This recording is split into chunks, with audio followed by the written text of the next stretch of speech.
Hey everyone, happy Saturday.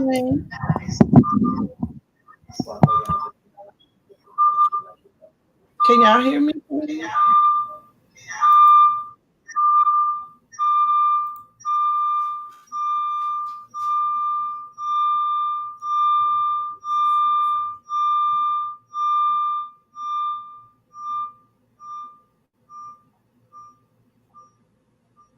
Okay,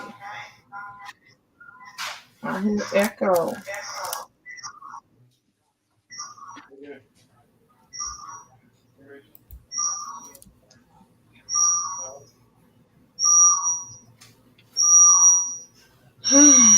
Sissy, can you say something?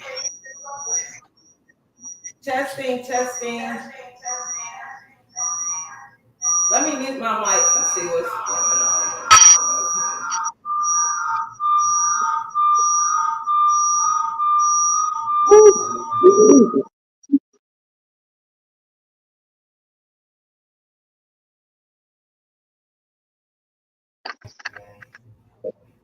Okay, maybe you had two devices that were side by side, maybe? Can you separate your I have YouTube up on my laptop, so I can get to it later. And then I have StreamYard on one. Your devices may be too close together. It sounds like a too close together echo. Okay, Hold on.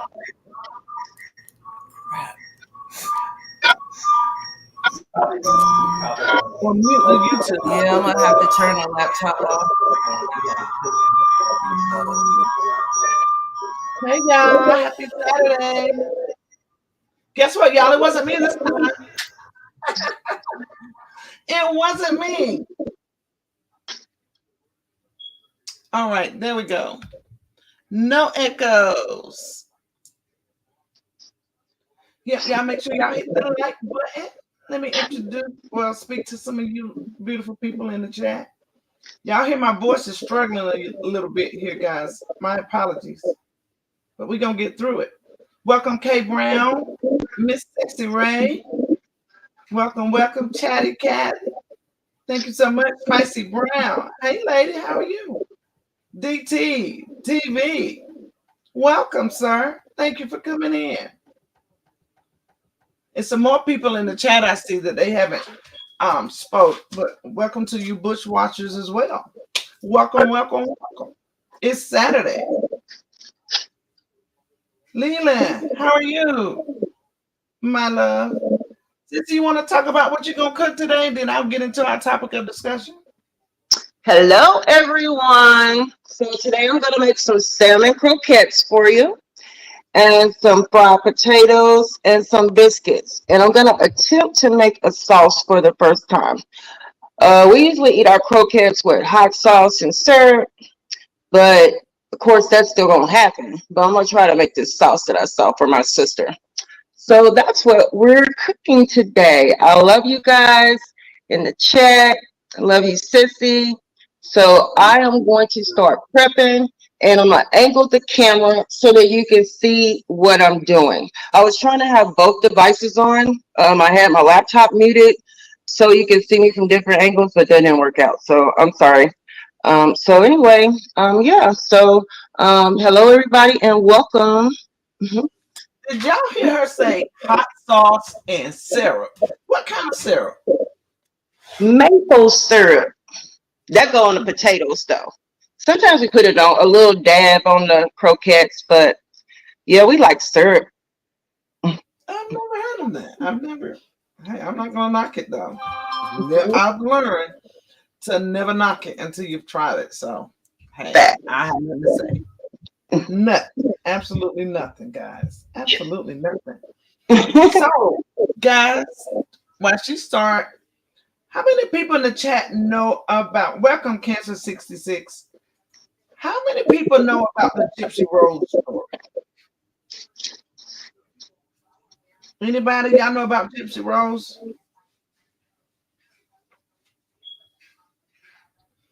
Well, I'll give y'all a little backstory on Gypsy before we go into the topic of discussion. Gypsy Um, Hi, Raw Truth. Thank you so much for coming in. She says, I'm going to be cooking with y'all while y'all cook too. All right, sis. What you cooking?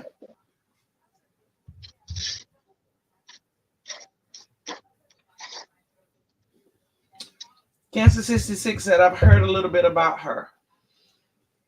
Based off what I know of the story, Cancer 66, I definitely gonna have to say she was abused. She was definitely abused. Her mom, when she was little, she thought she was sick as well. And her mom went from doctor to doctor, saying she was a sick little girl. She told the people that she had cancer. They were getting all these funds from like the Make-A-Wish Foundation, going to Disney World. They had a home built. Like she was in a wheelchair. She was being fed by the tubes. She was getting a feeding tube. Like you name it. Everything in the world was supposed to be wrong with this little girl. In all actuality, there was nothing wrong with her. And I think she said when she was about 14 is when she started to understand that nothing was wrong with her. But she began to play along the game with her mother. And this went on for years. And she had a dad who wanted to very much be active in her life, but mommy kind of pushed her off. I've watched several different Lifetime stories, different documentaries, and from what I can gather, if mommy was kind of on some, if you're not with me, then you can't be with your daughter type thing. So of course he moved on and would see his daughter when he could. And time went on, and Gypsy started learning how to communicate through social media. And she met a young man through social media. She talked her mom into taking her to the movies, and they met at the movie theater. And she went into the bathroom, and that was the first time she had sex. Hi, Lou Pop. Thank you for coming in. So, baby, y'all know what happens when we get us a little something, something, honey. Our minds go woo woo. And she was there. So, nonetheless, she meets up with this a guy, and he was actually from another town. I want to say another state, but they coerced this plan together to unalive her mother because she felt like she would never be free of her mom. Like no matter what, she thought that she would not be able to get away from her mom. So they made this plan to unalive her mother. She sent him the money for the bus ride. He caught the bus and he unalived her mom. She tells the story that she sat in the bathroom. She waited for it to be finished. And they get on the bus and go back to his home. Now, this young man was said to have been a little mentally ill himself, that he had learning disabilities, so on and so forth. So they unalive her mom. They go back to his home. She makes a social media post that says the BITCH is dead. Friends of the family and neighbors begin to be concerned because they know that this little girl is in a wheelchair. Now, mind you, she's 23 years old now, but they've been lying about her age for so long. But she's 23 at this time, and they become suspicious about the social media post. They go into the home, they call authorities, they go into the home, and they find Miss Dee unalived. So they put on this massive search for the daughter, which is Gypsy. And things started to not make sense. Nonetheless, thank you so much, Pratt, for coming in, and Scorpio Goddess. Welcome, you guys. So they get in touch they find Gypsy. Nonetheless, she ends up doing 7 years in prison from a 10-year stint. She was given a 10-year sentence, and she did 7 years. Throughout this 7 years, she's done numerous interviews. You name it, she's done it. She meets this young man, and they become an item. Time goes on. He decides that he probably don't want to be with her anymore. and he tells her that they have to go their separate ways. Upon watching the documentaries myself, guys, I've been following this for a while. She was heartbroken. She was bitter. I mean, I'm not gonna say bitter. She was just she was hurt by the breakup. Some time goes on. Let me read this comment. I don't think they should have charged her for that. Her mom literally did this to her. Yeah. And Scorpio, I felt the same way for a long time. I did. I'm not gonna lie, and I still don't. I'm torn. Because if you watch some of her interviews, she did know right from wrong. Like, she knew right from wrong, but I think I'm kind of stuck on it. As time go on, and I begin to see different things. I'm kind of like, I don't know. But yeah, I do understand you saying that you don't think she should have been charged. Because I at first was like, well, maybe she should have just got like some extensive therapy, maybe put into a mental facility, excuse me, guys, or something of that sort. But now I'm kind of, I'm not really side-eyeing her, but I'm starting to side-eye her, if that makes sense. So I am like, the cause her to miss out on so much, but makes you think, was she in on the scandals? So I haven't got far through the backstory. It's about Gypsy Rose. She unalived her. She did not. She got her boyfriend to unalive her mom so they could be together. She suffered from Munchausen by proxy disorder, which is a very rare disorder. They call it fictitious disorders now, but where mom told her she was sick. They said she had cancer. They shaved her head ball. They were feeding her through a stomach tube. They were going on these trips. She got to meet superstars and movie stars that she wanted to meet. Go on Disney trips. They had a home built, like you name it, they got it. But she understood that she was never going to get away from her mom. So she got this young man to get, to take a bus ticket. She sent him the money. Gypsy sent him the money for him to get the bus ticket. He takes the bus there. She leaves the door unlocked. And they go on through with the mission. She gets on the bus. She goes back home with him. They put out a manhunt for her because she's supposed to be this disabled child that's now missing. That mom is deceased. They find her after she made a social media post and said the bitch is dead. So, things start moving along. Fast forward, she did get charged. She was sentenced to 10 years. She did 7 years out of that sentence, and she made parole. Has anybody seen any of the documentaries on this?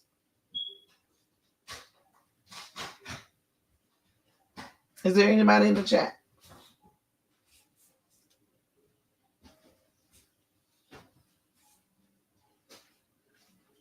Well, anyway, if you haven't seen them, I highly recommend them because they go into a lot more detail.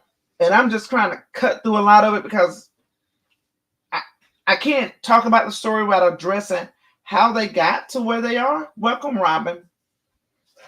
But I'm kind of iffy. Because now she seems to be a well-orchestrated young lady. She seems to be a well-orchestrated young lady.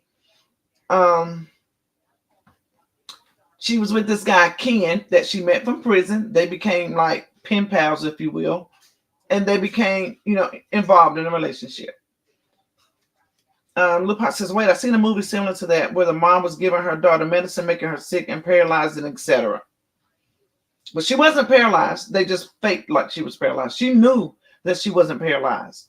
And when nobody was around, she would walk to the house, she would be normal.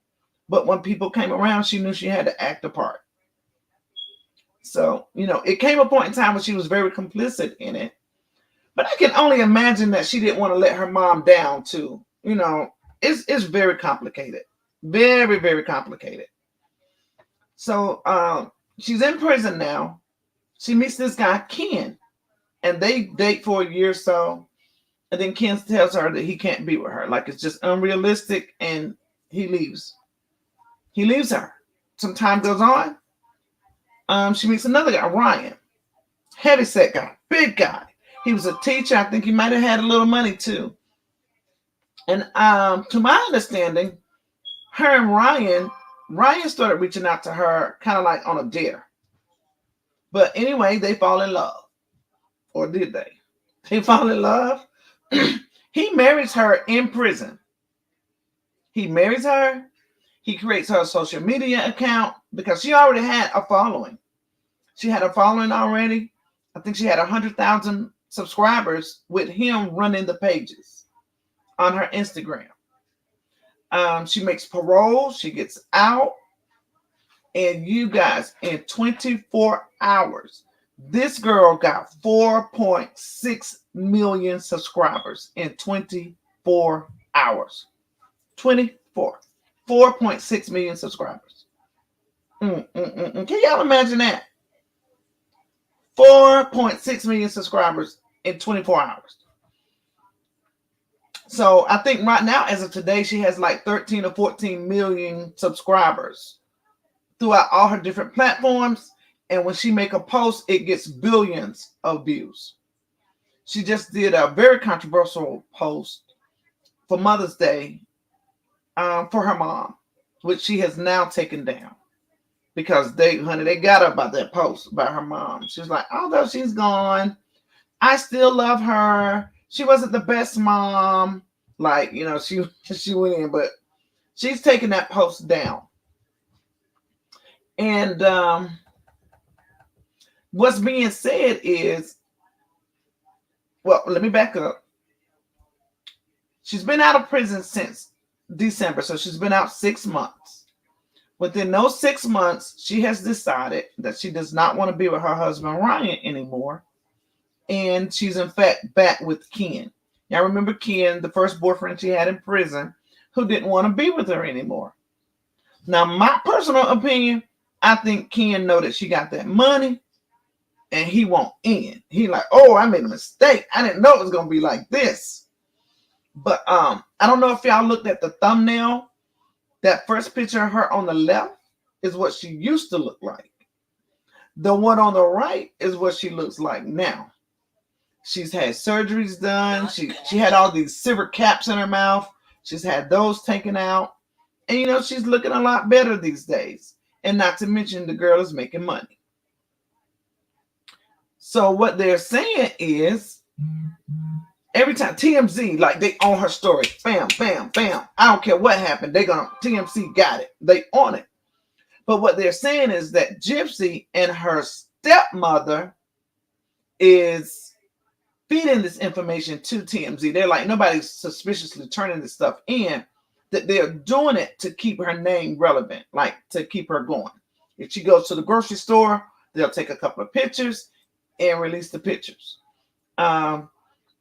She was seen with her new, well, I don't know if you want to call him new boyfriend, old boyfriend, or rekindled boyfriend, and her divorce is not final, but they've been out and about.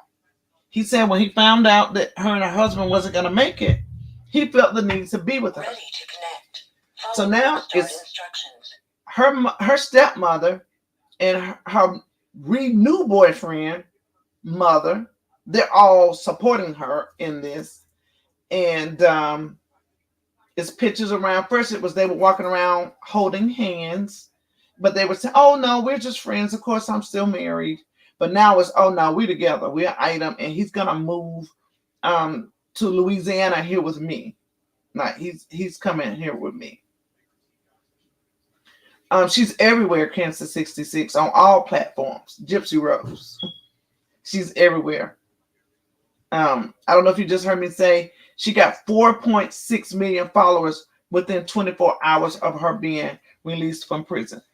She walked out the prison door with no shoes on. So I don't know what that was about, but I was watching the day she was released. And now all this money is happening. She's getting all these followers. And I don't know if it's that people are not taking a liking to her like she wants them to. And I'm not speaking of the subscribers. I'm speaking of like the big names, the celebrities and things like that. Because she wanted to meet Taylor Swift, but I think she declined. So she was kind of feeling away like that. My question is, I think she has probably developed or has the same disease that her mom had, that she likes the attention. When they say that, they're leaking information out to these different sites for people to continue to speak on her. What do y'all think? Y'all think that's possible?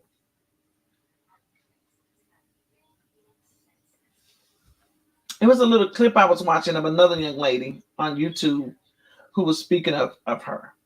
And she was like, I don't care what y'all say. She didn't deserve none of what her mom did to her. But at this point, she is complicit in her behaviors that is happening now. Now, her husband, he's a big guy. He's a big guy. And I don't mean like big, brawny, swollen, and fit. He's a heavyset, bigger guy. And he walked her through this thing in prison. Like he got her through it. And he got out. Now she has a cousin. He's a tattoo artist. And she's befriended one of his partners from the tattoo artist company. So she's friends with this young lady. And they are saying that the husband was creating all these fake posts that she wasn't doing. That he was kind of like being like her mom was. He's saying, well, no, I was just trying to make sure that she was set up and ready to go when she got out. And anything that I post, she knows about it. So I don't really know what to think about that part. But he's kind of up in the air because to learn that it was done as a dare. But I think he grew to love her from that. Now, although I think he grew to love her, I think he's kind of on some, you done got all this famous and this following, all that I helped you. You're not going to walk away from me just like that. So, of course, now Lifetime is doing another series about the divorce. Like they have picked her up again and they're going in to do another series. What do y'all think about that?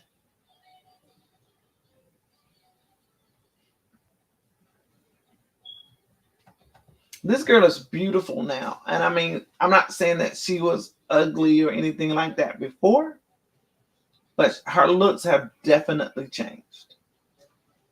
And I'm definitely side-eye Ken because Ken didn't want her.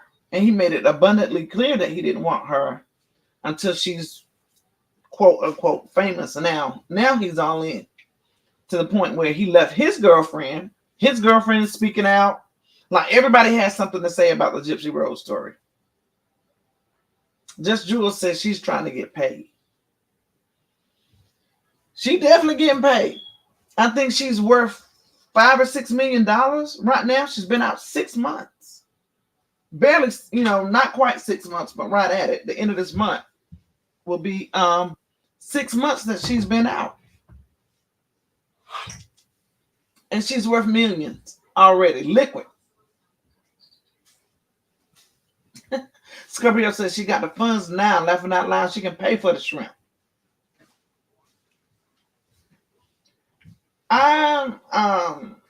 So the young man who unalived her mother, he has a following as well. Not as big as Gypsy's, of course, but he has a lot of people who's defending him, saying it's not fair that he's locked up. He was slow. He couldn't read and write well. They think that Gypsy manipulated him into taking her mother's life. Now they're saying she manipulated him into taking her mother's life. She did a little bit of time. And she's out. He's still in there for life. and it's not fair. Do y'all think that would be fair? Or do you think that she possibly manipulated this young man to doing her dirty work for her? What do y'all think?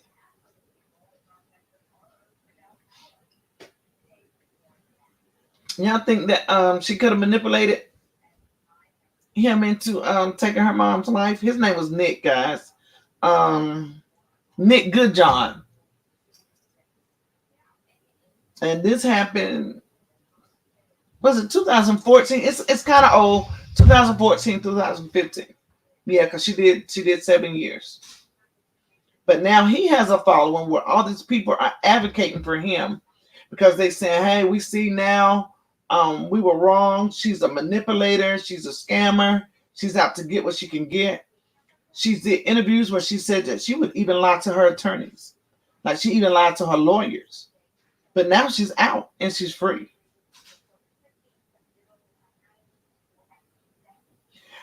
Scorpio, she says she could have done both. But why did he get the most time for her idea? I think it could be because he committed the act. Now, she says that she was in the bathroom, closed the door, and waited for him to finish. No one knows because they're saying that she's a liar. And she has spoken on different instances that she's told lies because I think it's been a way of life for her so long that she didn't know anything different. But the problem is coming where she's amassed this big following and she has all this money and she's free. So they think like the big plot twist of it all. Cancer says, yes, I think she's just as guilty as him. Because if she's in her right mind to be doing all these money moves, she's just as guilty of the unaliving of the mother, in my opinion. Cancer, 66. See, that's what I was saying. At first, I felt so sorry for her. I was like, oh my God, why did they send her to prison? She didn't deserve that. So I'm wondering, like, did they know things that the public didn't know? Was there things that wasn't released? Because now they're saying they want her mother's death certificate released in the autopsy report because there's some things on there that could further incriminate her, but they won't release it. They said she gave the resources for it. She could have did it, and he came to her rescue. Hold on one second, y'all. It's my dog. Hey, y'all have left out with the dog.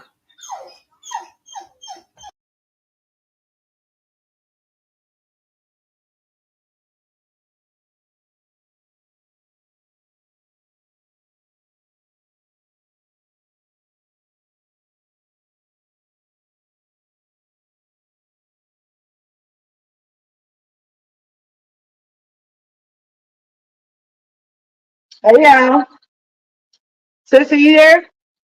Oh, she's on mute. I'm just layering my flavors.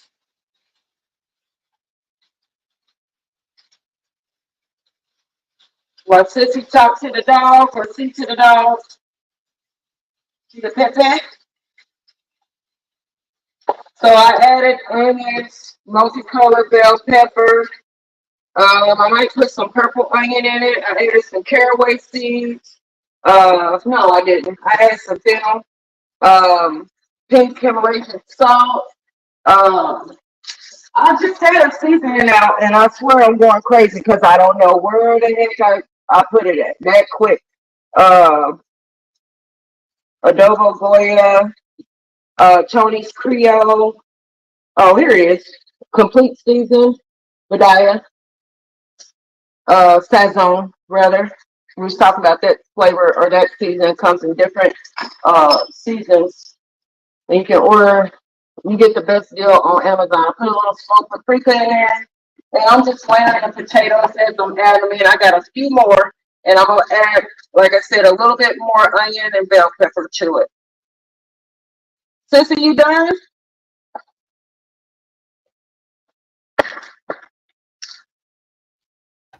Yeah, sorry guys. My family walked out and left the dog, and he's a whimper, whining crybaby. Big as I don't know what, and cry about everything. So they have to come let him out so he won't destroy my life.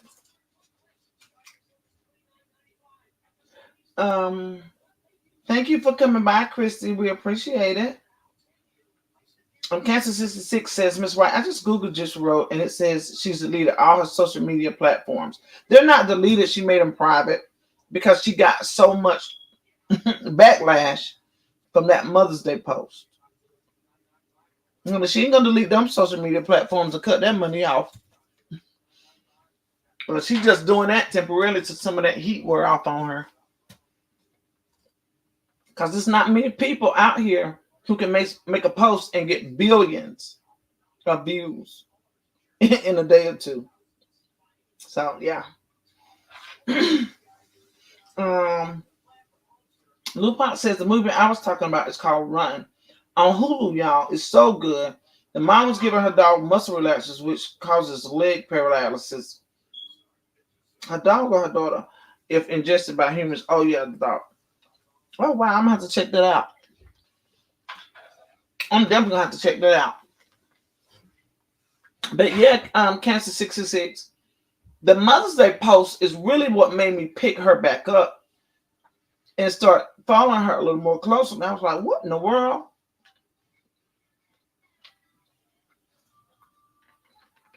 Because that post was it was weird. It was weird. So, but yeah, they said that the stepmother is in on it. Like she's teaching her, like, this is what you got to do. Take a picture here, drop this there, get us to TMZ. Like keeping her name relevant. And I was just, as for me, and I can only speak for me, I would think that if I went through such an ordeal and had to go spend time in prison, that I would want a nice, quiet life somewhere. Just me. I could only imagine that that's what I would want. But I understand that everybody's not the same. I understand that everybody don't view things the same. It's everywhere, Lupot. If you go on Hulu and type in Gypsy Rose, it's like 2 or 3 different stories about her right now. Right now.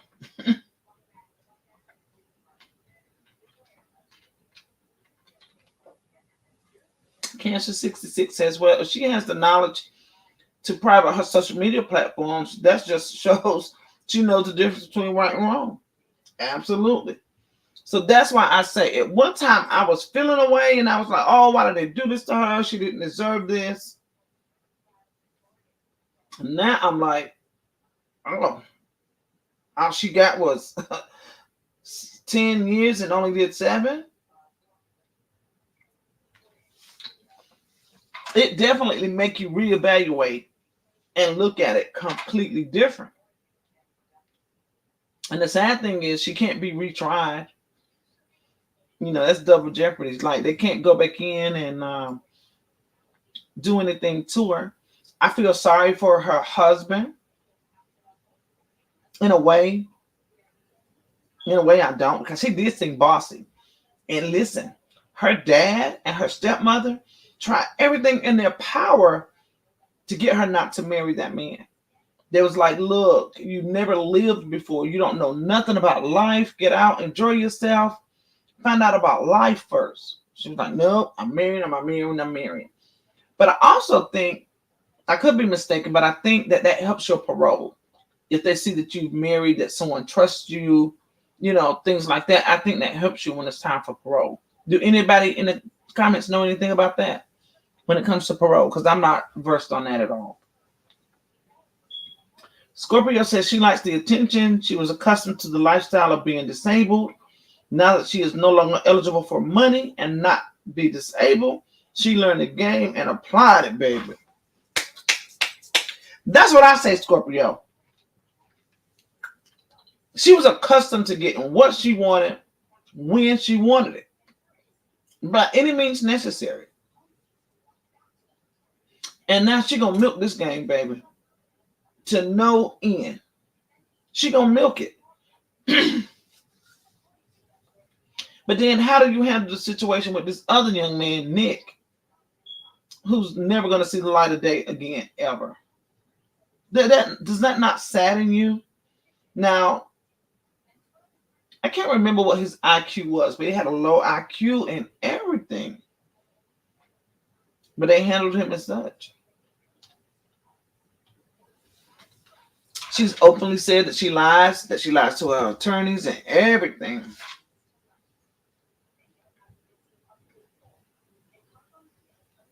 Miss Christie says, I'm trying to give my dog a bath and listen at the same time. And what was I going to say? The guy, Nick, he has a following as well on social media, but quite naturally, guys, it's nowhere near like what hers is. And I don't know. His family don't speak out. They don't have a whole lot to say as far as I know. Let me check real quick and look. I don't think that his family has a lot to say.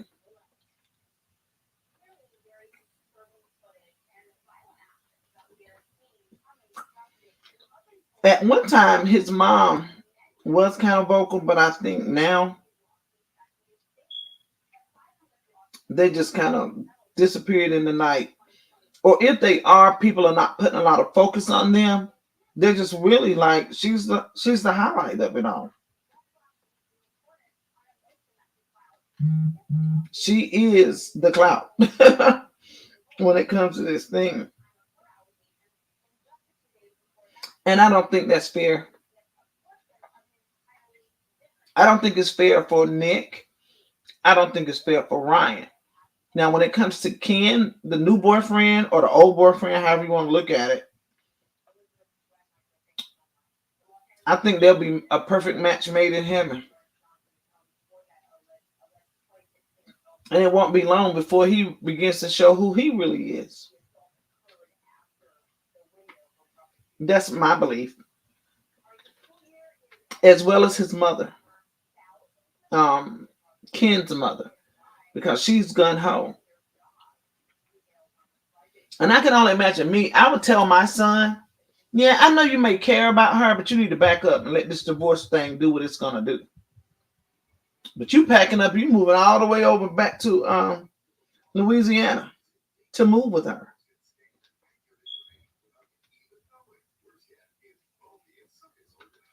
So it makes me wonder, like, how much of this is Ken mom want to be in for monetary gain as well? I can't help but think that. Oh, it says that Nicholas' mother passed away 3 years ago. So he really don't. That's why his mom's not speaking anymore. She's passed away. That's even more the worst. Like he doesn't have anybody to stand in the gap for him anymore. I didn't know his mom had passed away.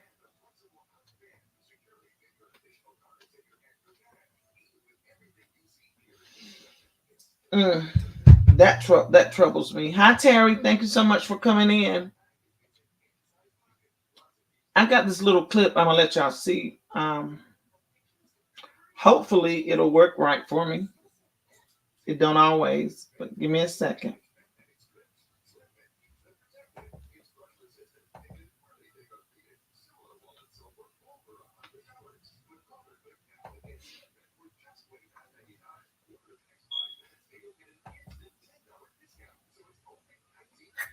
Well,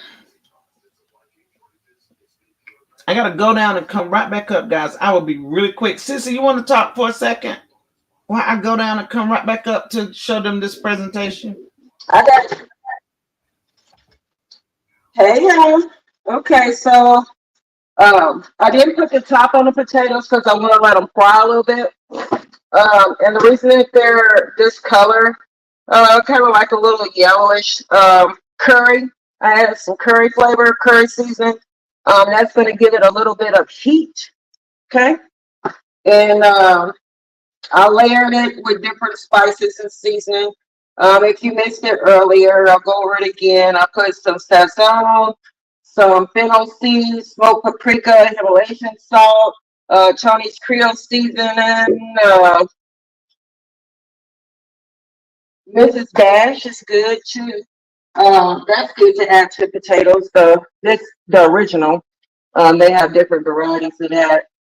Um, and then the tricolor bell peppers and onion. I was gonna add that red onion, uh, but it didn't look right, so I went on and threw it in the trash. And at some point, I am going to put the top on here and let them finish cooking. And they're going to be tender. And you put that syrup on them. Eat it with some hot biscuits and them salmon croquettes. And the reason I started potatoes first because they have to cook the longest. Salmon croquettes, once I put everything together, all the ingredients, I'll be adding eggs, crackers, onion, bell pepper. I am going to add some seafood. I'm sorry, some Old Bay seasoning. Just a little bit of that. No regular seasoning. And I left most of the juice to kind of give it a little bit more heightened flavor for the salmon. I took the bones out. I've already took the bones out. When you open up the cans of salmon, you just want to take the big bones out. Okay, Sissy's back. Getting the video together. Okay.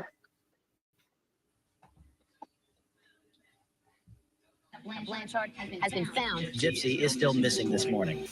Long story short, I think we all know what followed. At the time of the crime, Gypsy Rose let Nick in, provided him with gloves and the knife she stole and pre-cut duct tape, and went to the bathroom and at one point was shaving her legs allegedly during the act. Gypsy Rose and Nick both said that they had S right after in her bedroom, though Gypsy Rose has also said that he R-worded her. He says differently. A day after the crime, Gypsy Rose filmed Nick in their hotel room, a clip that has been played millions of times, where you hear her giggling with joy and newfound freedom and having, fun in the bedroom.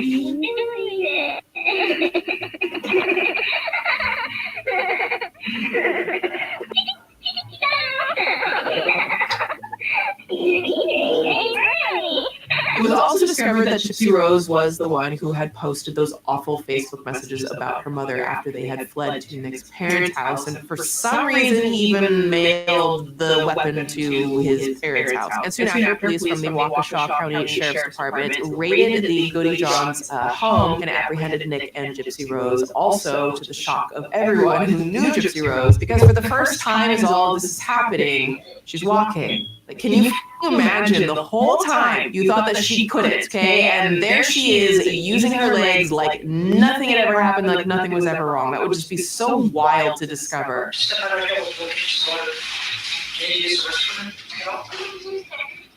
The pair were extradited back to Missouri and held on a $1 million bond. And I want to start off with saying things are not always as they appear. I couldn't find a better sentence to sum all of the f***ed up things about this case if I tried. Now, many of us have seen the interrogation footage. Gypsy Rose lies throughout most, if not all, of it, including acting surprised when the detective tells her that her mother's life was ended, and also accusing Nick of some heinous things. I just have no idea why I'm here. Okay. No one is anything. Yeah, that's fine. That's kind of why we're here, to kind of help you out with that. Okay. So how much time do you have? Unfortunately, I was homeschooled, but my education is kind of scattered, so I have to basically go to the third grader. Okay. Do you know how to read and write okay and everything? Okay. You do have to write your assignment. Anything you say to will be education for law?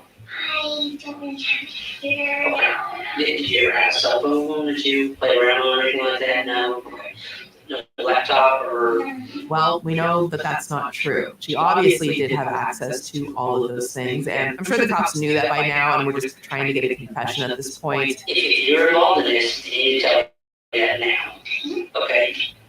I'm completely 100% honest. Let me talk for just a second, okay? I'll be honest with you as long as you're honest with me, okay? Your mom's dead, okay? Now, what I want to ask you is, your mom passed away, okay? And she's deceased, all right? Now, what I want to ask you, did you have all of this? Okay. Listen to me a second, okay? I want you to understand something, okay? Listen to me, sweetheart. You know what happened to your mom, okay? You know exactly. Sweetheart. Listen to me. Let's not go down that road. Take your pencil. I don't even know what happened. I came here because my mother was my house. She and I were having relationship problems. Because she wanted me to get my girlfriend. She didn't really like my boyfriend. And she was like pretty much if you want to move to his house, with him, fine. So anyway, nothing really too special. I stayed at a hotel, and I let her know that Hang on. We're going in a totally different direction here. why did something happen to my mom? She had a lot of medical conditions. It's not a medical condition. You know that. I know that. It's not a medical condition at all. Okay. Please help me. Did not she had bipolar We're not going to get off on that track. We're not getting off on that track. Okay. You know what happened. You know what happened. You were there. Okay. Yes, you were. You were there. Okay. He says that it's us against the world, and Meanwhile, during Nick's interrogation, even given the severity of what he had done, he did, in many people's opinion and mind, come across rather honest. I guess she's your girlfriend. Yes, she is. Yes, she Do is. you love her? Oh, whatever. You love her a lot? I was bummed. I was waiting for this moment to where I can talk to you. Okay. I was so worried about her. Yeah. I think she loves you too. If you love her, if you love Gypsy, then you're not gonna let Gypsy get in trouble without you being there to help her. Okay? Understand? Can you tell me this first? Did Gypsy know that you were gonna kill her mother? Honestly, she asked me to. Okay. So Gypsy knew you were gonna do it because Gypsy asked you to. Why did she ask you to do that? Because she felt like the only way to be with me. How did she ask you to do that? Did she ask you to do that in a text message, on a Facebook, or in person, or something different? Well, it was more than once. I mean, we had Facebook. We talked about it in there. We talked about it here in Texas. Okay. Because I mean, the truth is, okay, I'll admit it. I did actually. I will admit it. Okay. There were several instances during the interrogation where I felt like Nick spoke rather matter-of-factly, to the point where I have almost wondered if he might not even fully have known or understood that he could have tried to lie to make himself look better the way that Gypsy Rose tried to lie. The only reason I did it is because I did it for me and her. That's the real reason I did it. I would have never did it if it was not for me and her. Okay. So you would have done it if somebody else would have asked. No, there's no way I would have did it for anyone else. Okay, so you Because just I truly do worship her to the point that I want to do it for her. okay.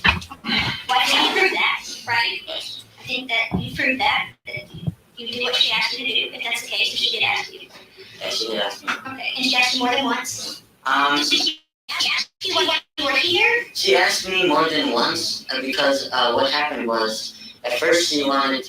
Because the thing was that she wanted to do it as too. What's the word? Not cautious. It's I guess sketchy is the word. Want to actually do it Okay, because she couldn't live with herself doing it. okay. And as for me, Honestly, to this day, I still feel guilty about it. I do. Like it almost felt like Nick was just having a casual, no bull conversation with someone, though there is definitely something unique about the way in which he speaks and his verbiage and the level of education and intelligence that is presenting through how he is speaking, things that we will get into later. Was your purpose to come here? So now you doing that for Gypsy? Yes, I wanted to be with her, and I wanted to. So did you know he was coming there to go in and heal the? Yes. Okay. So how did you get the knife? Like, where'd the knife come from? Did you bring it with you from here? No. Okay. Did you buy it somewhere? She bought it for me. Who bought it for you? Gypsy. Where'd she buy it from? Online. She bought it online? Oh, wait, no. It was not online. I gotta get that straight. It's not. Yeah, don't lie, because you don't want to get Gypsy in trouble for something because you're going to lie about it. I know. Okay. I know. She somehow found a way to get one at Walmart. I don't know how she did, but she did. So when you didn't bring a knife from here? No. So when you got here, she had a knife? Yeah. So did she know you was going to stab her? Yes.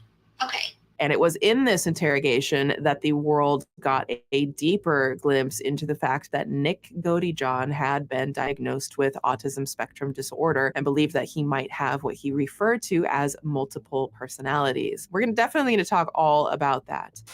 But ultimately, when Gypsy Rose's trial came around, she pleaded guilty to second-degree M. Now, every state has a different interpretation on what constitutes first and second degree. So just to give a little context on what that means in Missouri, second degree is ending someone with malice of forethought. Malice of forethought means that M was intentional, or the person may have acted recklessly and did not care about others' lives. Second degree is best explained by first talking briefly about first degree. First degree is ending someone with malice of forethought and premeditation. Premeditation means that the perpetrator thought about what they were doing before they did it. It can even be a brief thought. Second degree does not require premeditation. The lack of premeditation or planning is the key factor that makes it different from first degree, which is all incredibly interesting to me, given that what Gypsy Rose did was clearly premeditated. But every state has a different interpretation of first and second degree. So here are the broad strokes of how second degree is defined in the state of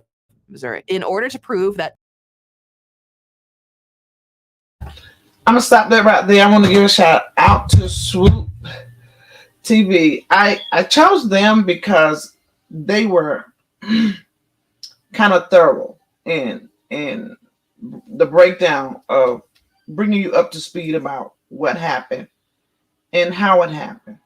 And based off that little excerpt that you guys just watched, I do apologize for the echo. At first, I did not mute my end, so there was an echo. My apologies.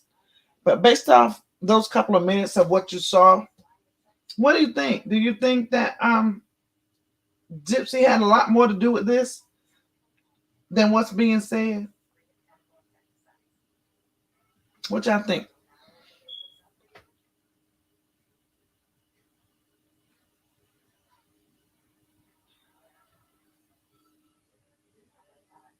Anybody?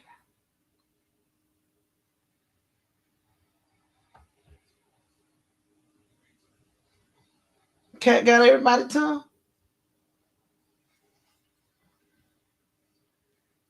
Well, I'm gonna she says yes, I definitely do.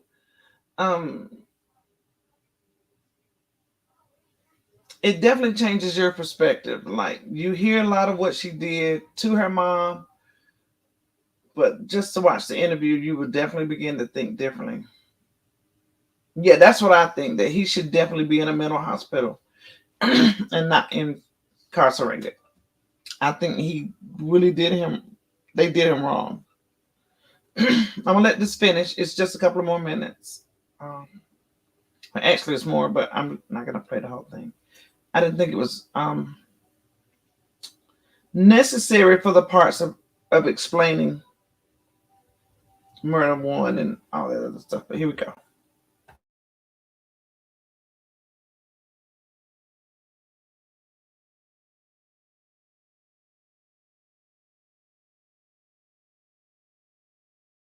The defendant committed second degree, the prosecutor must show beyond a reasonable doubt that the defendant ended an individual without lawful justification, which is also incredibly interesting to me, knowing that Gypsy Rose willingly pleaded guilty to ending her mother, when now she says that she doesn't identify as that. Like, it's something that I'm going to have to address because it's always in my comments. Like, why are we glorifying a murderer and this and that and the other? And, you know, I don't want to have to remind people every single time that I'm not the one that committed the act of the kill. He's the one that did it. So when they say I'm a murderer, I don't identify as that. Now, I believe the prosecution and defense both agreed that given the awful things that Dee Dee was doing to Gypsy Rose for all of her life up to that point, that yes, she planned and executed the plan, but had also suffered. I mean, what she endured is truly heartbreaking. So the attorneys agreed that second degree is appropriate, and she was given the minimum 10 years with the possibility of parole in 8, while also testifying in Nick's trial. Whose idea was it to kill mother? Mine. Why did you want to kill mother? Because I wanted to be free of her hold on me. Did you and Nick ever talk about this? Yes, Who initially brought up mother? I did. Of course, as we all know, Gypsy Rose was just released on parole after 8 years and is now a free woman. And Nick, well, he's going to spend the rest of his life in prison. No chance of parole, no red carpets, and no relationship with Gypsy Rose. We, the jury, find the defendant, Nick Godejohn, guilty of murder in the first degree. And this is where things really start to go sideways.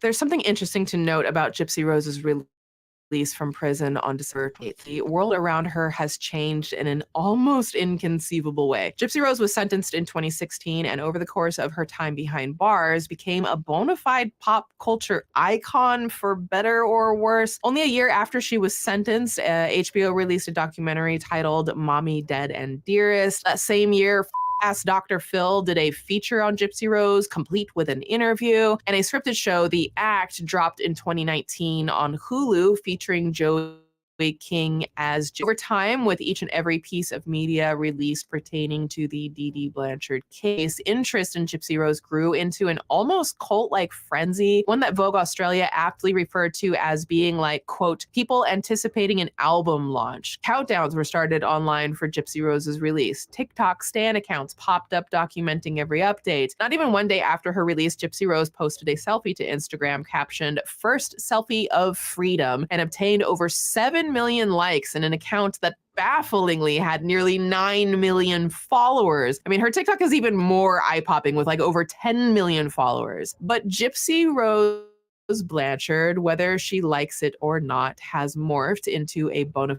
fide influencer, and according to her IG bio, a Munchausen by proxy advocate, and one who, like many traditional influencers, has products to promote, a book and a Lifetime series by the name of The Prison Confessions of Gypsy Rose Blanchard. For weeks following her release, people online were buying everything that she was selling. For a while, you could go on TikTok and find people breathlessly calling her queen, icon, mother. I mean, you see people give her reverence in the way that some others might give to someone like Beyonce or Taylor Swift. I mean, Gypsy Rose Blanchard was Gen Z and Gen Alpha's newest girl boss, a woman who pled guilty to second-degree murder.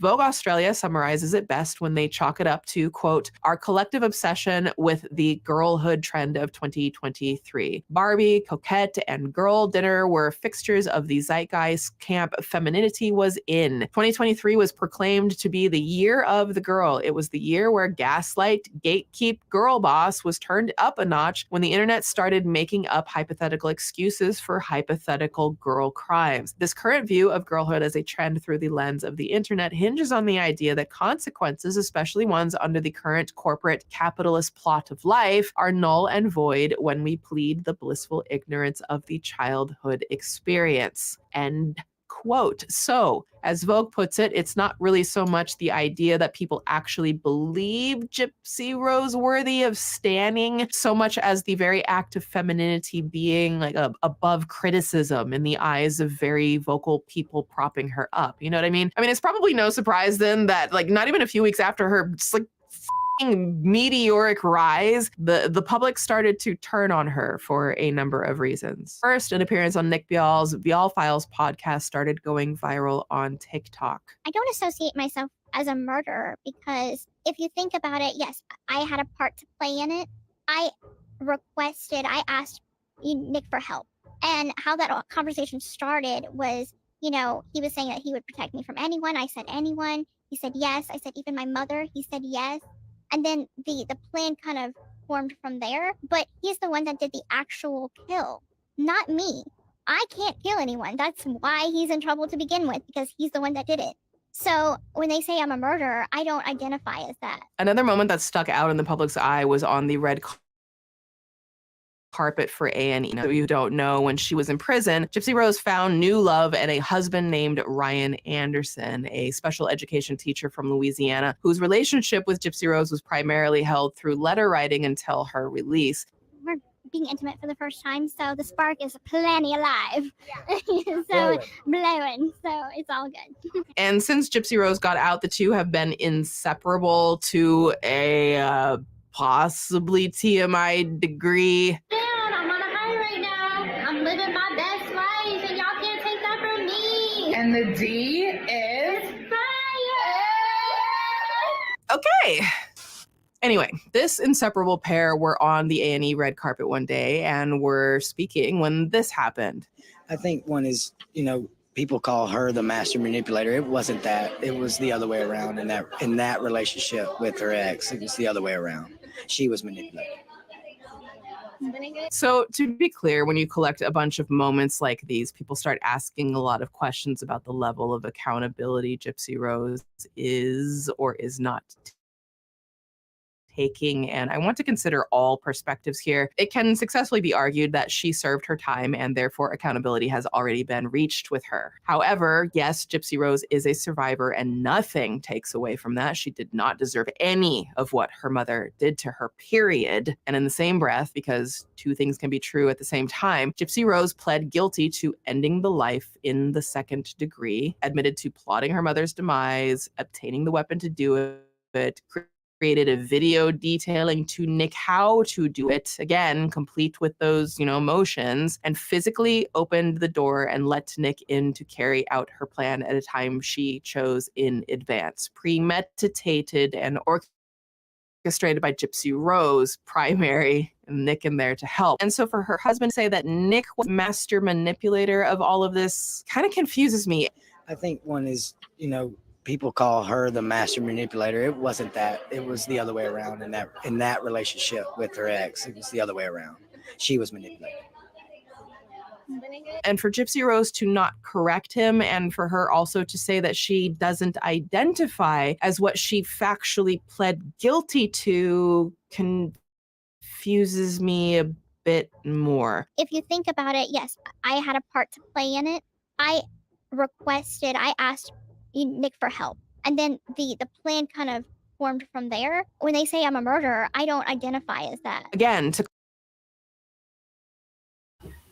So how do y'all think she identifies? What do you think she identifies as? A victim? A survivor from Munchausen's? Or the M word? How do you take her to identify? Can y'all let me know how y'all think she identifies?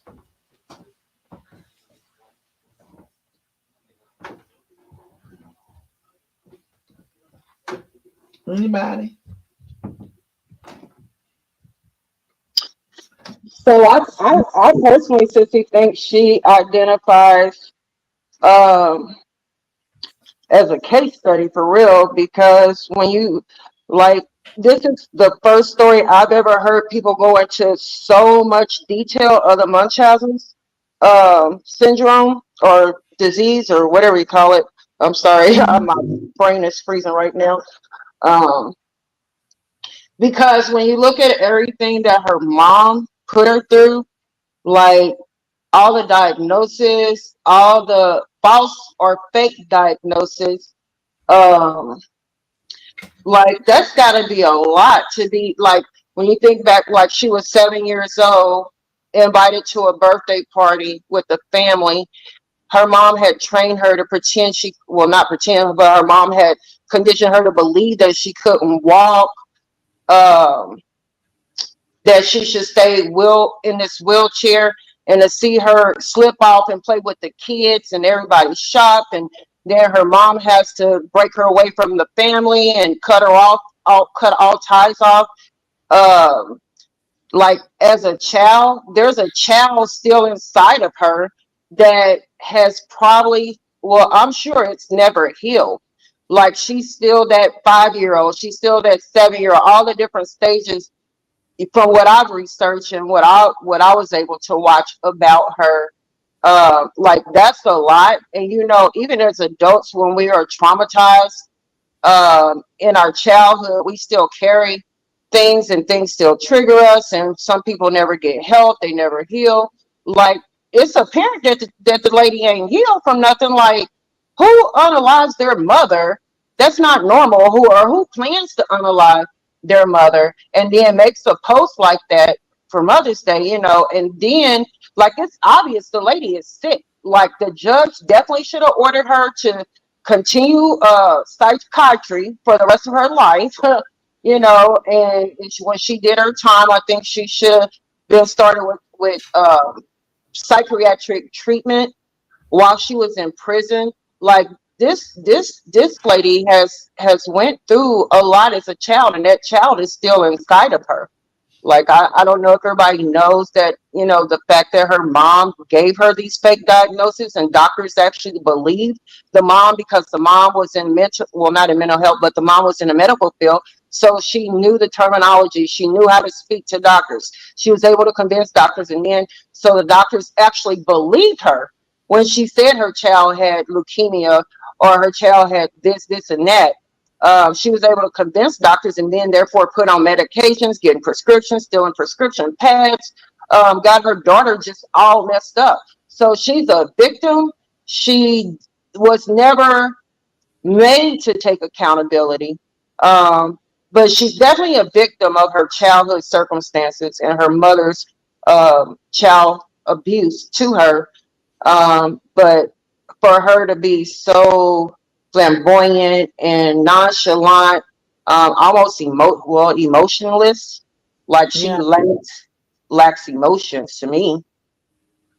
Did you see when they were doing the interrogation on her, how she just started spitting off all these diagnoses for her mom? Yeah, that's what I'm saying. Like it's evident, like.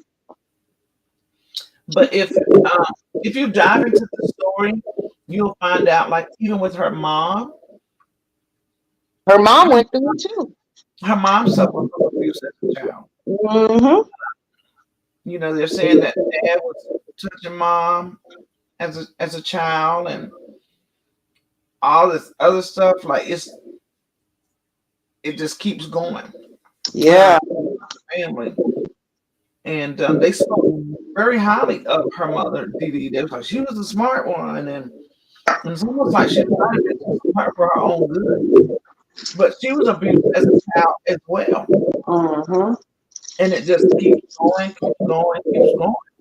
Generational. Lord forbid if Gypsy has a baby. Right, that's what I was saying. Generational curse. Heaven forbid. Lord have mercy. Whew.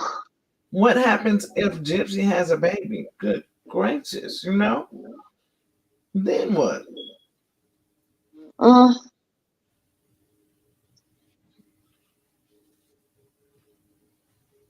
And I said, also, you have to watch some of the movies and documentaries, because there is a few of them out there. Mm-hmm. Like I said, she's back on with Lifetime again, and they're picking up this series of her divorce and going back to Ken. And I just think it's wrong that she's getting all this hoopla. Like, yeah, instantly became a social media sensation. It's not funny. It's nothing to praise. It's kind of like Christian Rock. Like nothing that girl should be praised. But it just shows you the broken society that we live in. Like this shit ain't funny. It And it ain't makes me nothing to be bragging and boasting about. think about Brianna, how Yeah, once you yeah. get a certain following behind you, can't nobody tell you nothing anyway. Yeah, She's gonna do exactly. what she wanna do. She, you know, Hmm. that's how she's looking at herself now. So no matter what nobody says to her, with the following she has, Hmm. child, you can talk to your head fall off. Yep. I thought But you, about that too, sissy. I was like, yeah, this looks kind of familiar. yeah. And you take the following away from them, and they're ready to hear and listen to anything you have to say. Yep. But with that following, honey, you can't tell them nothing. Hmm. They in, like they own themselves. Like I am it. Who are you to tell me anything? Right. But the husband says that when this Lifetime documentary comes out, it's gonna tell the truth about some things. So I'm definitely gonna be waiting for that. I'm gonna be waiting for that to pop up and pop out. Can't wait for that one. Yeah, I'm gonna go back to the yeah.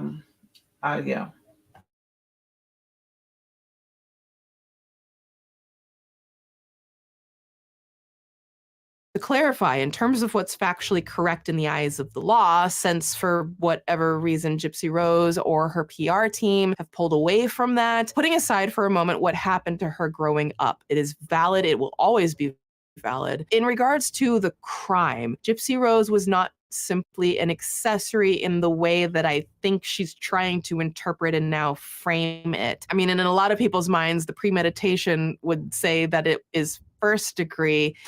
And something else that gave me pause was when she emphatically said that she could never take someone's life. I mean, remember earlier how it came out that Gypsy Rose literally, popped her mom 10 times with a BB gun during an argument, not realizing that it was just a BB? Well, here's what Gypsy Rose said in interview. He's the one that did the actual kill, not me. I can't kill anyone. That's why he's in trouble to begin with, because he's the one that did it. You do what she asked you to do, if that's the case, if she did ask you. Yeah, she did ask me. Okay, and she asked you more than once? Did she ask you why you were here? She asked me more than once because what happened was, at first she wanted, because the thing was is that she wanted to do it herself, but she was too, what's the word, I guess scared is just the word. I want to actually do it. Again, two things can be true. Gypsy Rose was terribly harmed, and there's no such thing as a perfect victim. But she did pop her mother with her own hand, and she did premeditate and facilitate and help carry out and see through the plan of taking her mother's life, and pled guilty to doing so. And given that she has dutifully served her time, I'm just a bit confused on why she is now seemingly walking back her role in this and placing it much more in Nick's lap than a shared responsibility with her as the one who planned it from the start. I mean, I think it's safe to say that Nick would never have done this if Gypsy Rose hadn't asked and planned it. Honestly, she asked me to. Okay. So Gypsy knew you were going to do it because Gypsy asked you to. Yes. At some point, you decided to kill her. Is that correct? Yes. When was that? Thoughts of it started a year prior to the murder actually happening.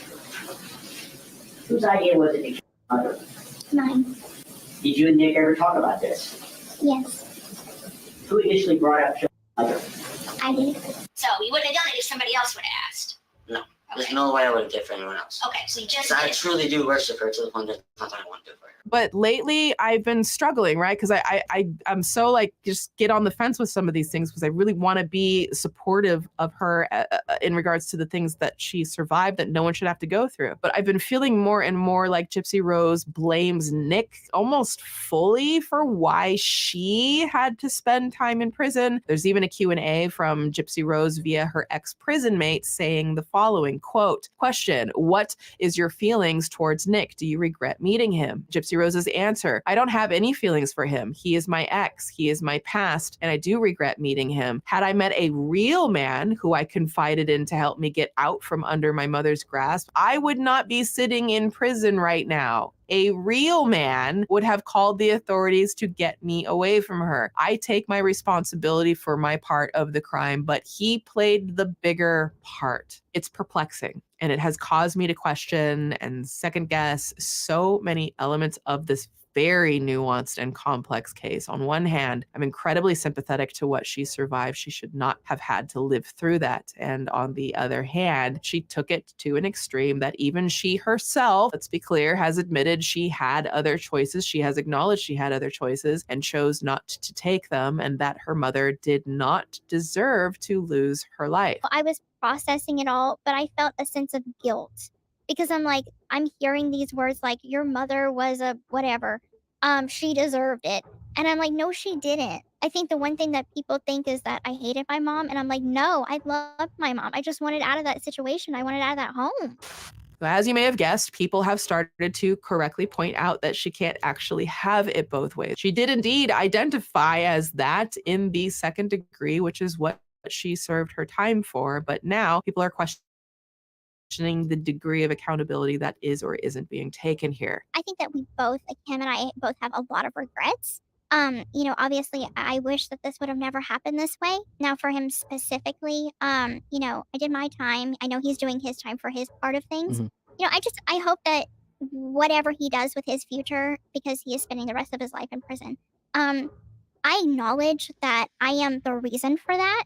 However, I don't feel either that it's a situation where it's a sympathetic type of situation. Okay. And I mean, the reason why I say that is because in my past relationships, I've had 2 relationships since I've been incarcerated. And each one of my exes and even my husband is like, baby, if you would have asked me that question, if you would have said, hey, can you kill my mom to get me out of this situation? They would have said, no. Okay, no, we're not doing that. Let's go to the police. Let's go to the police. Yeah. Okay, I'm gonna get you out of this situation, but let's go to the authorities. All right, and we're gonna do this the right way. Nick did not say that. He has these dark fantasies. He wanted to do it. It was a fantasy he lived out, and he's paying the consequences for that. So with that being said, it's neither here nor there for, in my opinion, what I think of the situation. It's just, it is what it is. It is what it is an interesting way to sum this up, and I'm So for me, it's the lack of accountability. Like she'll tiptoe around it. Nah, I did my part. But I just think she's not as transparent as she should be about her part in this. For her to be like, well, I ain't the one that did it. You're not far from just doing it yourself. In my opinion. That's how I feel. That's how I feel. Like she stays away from that, goes around that quite easily. Right. It is what it is for me. That's what took me out. Yeah. And she says, she says a real man would have called the authorities, or a real man, wouldn't have done that. And she knew that then. That's why she didn't call a real man. She called somebody that she knew would do it. Right. That's what she wanted done. Hi, Christian. Thank you for coming in. She knew what she wanted done. That's why she called who she called. Let me continue with it. Honestly, I'm not trying to dig into her. I know this is incredibly nuanced. I'm just not at all sure why it would be appropriate to try and compare what her husband says he would do in this situation, as if he's going to be like, say anything else, but to compare him to what she planned and asked her online boyfriend to do over 10 years ago while she was in the throes of her mother's control and suffering. It's just, I don't see how we can compare these two situations. Nick asked me, are we still doing this? Am I still, coming there to do this? Yes or no? And I said yes. Who talked you into killing your mother? I did. I talked him into it. I mean, her husband has never, will never, and can't ever relate. It just, none of us can, right? And for some reason, it feels like they're all blaming Nick for doing the very thing that Gypsy Rose talked him into doing to protect her. He said that it's us against the world, and that he's gonna protect me no matter what. You know, he was saying that he would protect me from anyone. I said anyone. He said yes. I said even my mother. He said yes. She felt guilty about the whole situation. I had to make sure she was safe. And meaning, like, I had to make sure she felt like she could be comforted by you. Okay. Yes. Gypsy Rose is a free woman now. They have the luxury of hindsight. It's impossible to compare her husband to Nick in that situation, in my opinion. So pointing this out shakes up some of the nuance in why Gypsy Rose Blanchard appeals to the public at large in the first place. Gypsy Rose Blanchard is indeed a victim of her own mother. Part of why she has become a larger-than-life figure in the public eye has to do with the idea that Gypsy Rose represents what can happen when somebody with trauma, you know, kind of gets revenge on their abuser, for lack of a better phrase there. Her fame softens the impact of what she actually did into a much more black and white description of a victim. Gypsy Rose is a victim. She is also somebody who planned and took a life, not some, you know, random celebrity as people were quick to paint her upon her release. Which leads me to another point that I've seen thrown around. Whether or not Gypsy Rose should be seen as a role model for doing whatever it takes to free oneself of the person harming them, or, as she has also said, be with the one she loved. Because if Gypsy Rose is a role model for this, then naturally, in the essence of fairness, would one then need to ask, what does that make Nick Godejohn? The next thing I know, I ended up going right into it and thought there was no going back because I had myself on my word, and I was not one to break my word to really anyone at all if I had one to keep at the time. If it was worth keeping, I was going to keep it. This is Nick Godejohn in an interview from prison stating that he was unwilling to break his promise to Gypsy Rose to help free her from Dee Dee. Gypsy Rose confirms this when she admits to People that, quote, "It's not like I didn't think of every other option besides murder. I even ran away from home, and within 4 hours, she found me and brought me back, putting in place paperwork saying I was incompetent and she had power of attorney over me. I was trying really hard to figure out another way. One night, Nick said, 'I will do anything to protect you.' And I said, 'Anything?' He said, 'Yes.'" I have a lot of very specific thoughts about this, but I don't know if I can articulate them as poignantly as I would like to be able to yet, because it is so nuanced. Because again, I'm not trying to dig in, but also there is a coldness and a detachment from the reality of her actual involvement and what she actually did, and I don't understand that.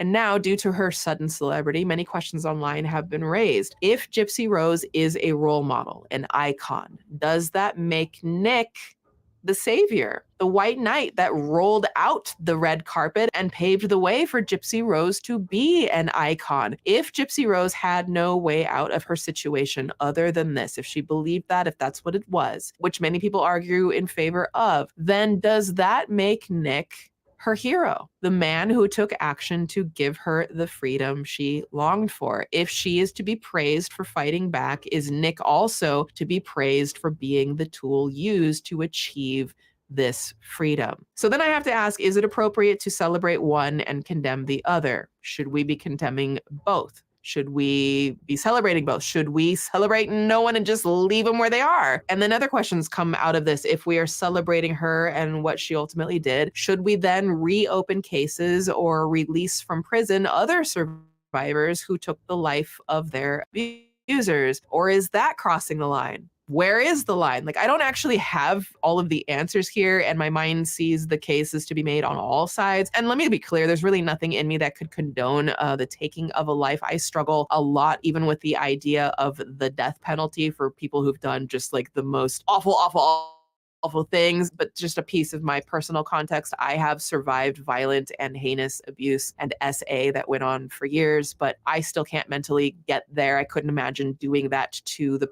person who did those things to me. But everyone's situation is different, right? And in reality, no one except Gypsy Rose truly knows if she knew there were other options at the time. But I do find it quite interesting that there doesn't seem to be a clear answer on where this leaves Nick. If we're celebrating what Gypsy Rose did, he's the one who helped make it happen. Now, many have quoted Nick saying, "I would do it again," without continuing the rest of the quote, as if to mean that he is a cold-blooded criminal who has no remorse. And I don't know, maybe he doesn't. However, I think it is important to share that the full context of his quote is actually, quote, "I would have done it again. I might have done it differently, but I would have done it again. I couldn't see Gypsy Rose suffer anymore." He wanted to end her suffering. I would have done it again. I really would have. I would have done it again. I might have done it differently, but I would have done it again. I couldn't see her suffer anymore. So do with that what you will. Can one be the hero and make the other the villain? Quote, "He was saying that he would protect me from anyone. I said, anyone? And he said, yes. I said, even my mother? He said, yes."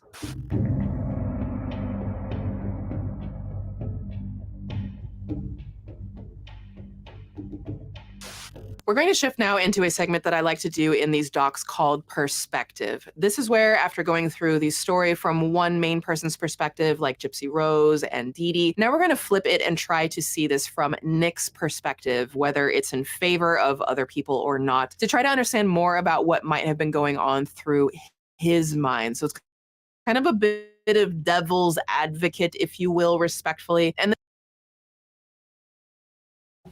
all right, guys, before we go into Nick's perspective, and over, and the dim lights in the house just stare back at you as if they were mocking you. Someone house, you know that something sinister has taken place. I see a stretcher come out of the house. Okay, before we go into Nick's perspective, I wanted to read a comment that I saw. It was from Kansas 66. She says, we read that. It was something else. Kansas 66 says, wow, she doesn't show any accountability. Seems very cold. I agree. Chosen was just saying, it's the it is what it is type thing for me. Like, okay, it is what it is. I done did it. I got away with it, and I'm on. What y'all gonna do? I'm on. That's how I look at it. Christian says she manipulated him into doing, in my opinion, she was the mastermind. Hi, Miss Judy, welcome in. Kansas 66 says it seems like she's a predator because she preyed on a man who was apparently mentally challenged and convinced him to unalive her mom. My point exactly. I even feel like she kind of was a predator towards her husband also. He's not an attractive guy, seems like he could be really simple. And I think she took advantage of that to get him to do some things that she wanted as well in regards to helping her make parole and get out of prison. So since he walked away, I was going to check on where she was with her food. But since she walked away, I just wanted to check and see where you were right now. Okay, so I made my patties. Of course, I had to make one with no onions and bell peppers for my mini-me. I told you my kids be acting weird. And I got all my patties smashed out. And I'm letting my potatoes cook a little longer and get my pan together for my biscuits. And then I'm going to make my sauce when the patties get done. Because nobody's going to eat them right now except for me. My sister will be over later. But yeah, that's where I'm at. Let me show you the potatoes. How they're looking. I just got them on low. Can y'all see that? Go down just a little bit. They're like curry, seasoned potatoes. We can't see it. Go down a little bit. Oh, okay, there you go. Yeah. See good? Girl, I love potatoes. I'm about to cut me some. I love potatoes too. Mhm. I am a potato head for real, girl. All right, potato head. Next. Funny. Okay, I'm going back to the commentary. Okay. And there's a sheet over a body, and I just start sobbing. That was Dee Dee. It was only a matter of time before the rest of the world knew the tragedy that occurred in that house on Volunteer Way. Dee Dee Blanchard, the once believed magnificent mom, the saintly woman who spent 19 years caring for her severely ill daughter, was found lying face down, her life cut short. And it wasn't until police found Gypsy Rose with her boyfriend able to walk without a wheelchair that once quiet, quaint little neighborhood was about to be at the center of every news show around the world. And after 10 years, it was about to get even more twisted than anyone ever thought possible. Breaking news this morning, 48-year-old Dee Dee Blanchard is found dead inside her home. Her 19-year-old daughter Gypsy is still considered missing. And this is what we know.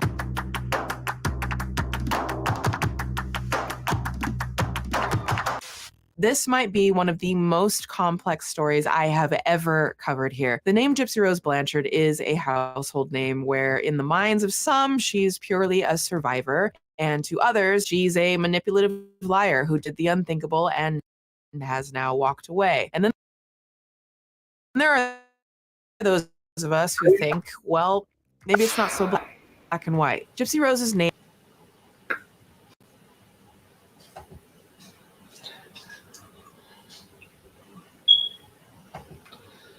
Interesting. It just popped away. Since he popped out the screen and my thing changed as well. I don't know what that was about. Kind of freaky. Let me get us right back to the right part. Because I love the side by side perspective that the young lady did from Swoop.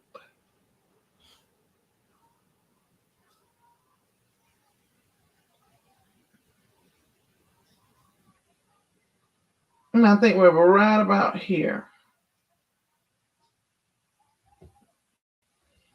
All right.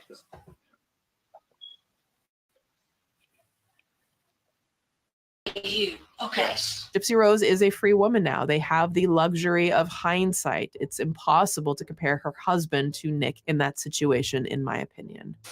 So pointing this out shakes up some of the nuance in why Gypsy Rose Blanchard appeals to the public at large in the first place. Gypsy Rose Blanchard is indeed a victim of her own mother. Part of why she has become a larger-than-life figure in the public eye has to do with the idea that Gypsy Rose represents what can happen when somebody with trauma, kind of gets revenge on their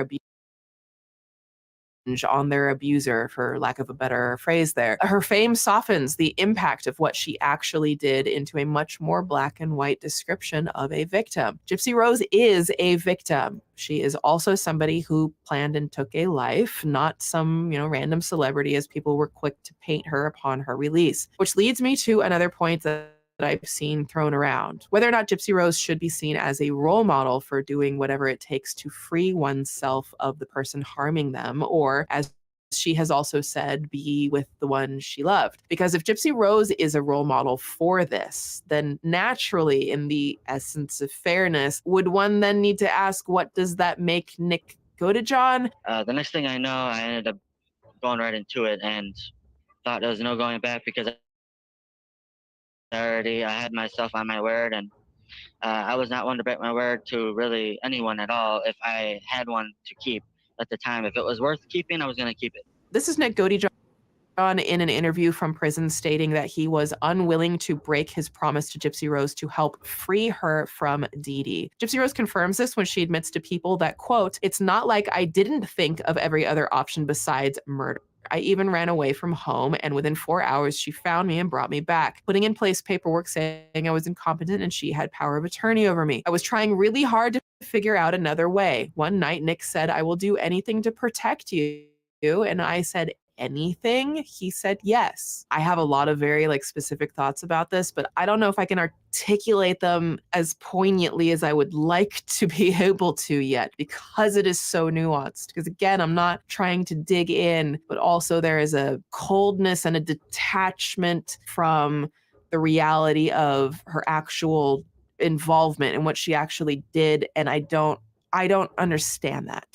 And now, due to her sudden celebrity, many questions online have been raised. If Gypsy Rose is a role model, an icon, does that make Nick the savior, the white knight that rolled out the red carpet and paved the way for Gypsy Rose to be an icon? If Gypsy Rose had no way out of her situation other than this, if she believed that, if that's what it was, which many people argue in favor of, then does that make Nick her hero, the man who took action to give her the freedom she longed for? If she is to be praised for fighting back, is Nick also to be praised for being the tool used to achieve this freedom? So then I have to ask, is it appropriate to celebrate one and condemn the other? Should we be condemning both? Should we be celebrating both? Should we celebrate no one and just leave them where they are? And then other questions come out of this. If we are celebrating her and what she ultimately did, should we then reopen cases or release from prison other survivors who took the life of their abusers? Or is that crossing the line? Where is the line? Like, I don't actually have all of the answers here, and my mind sees the cases to be made on all sides.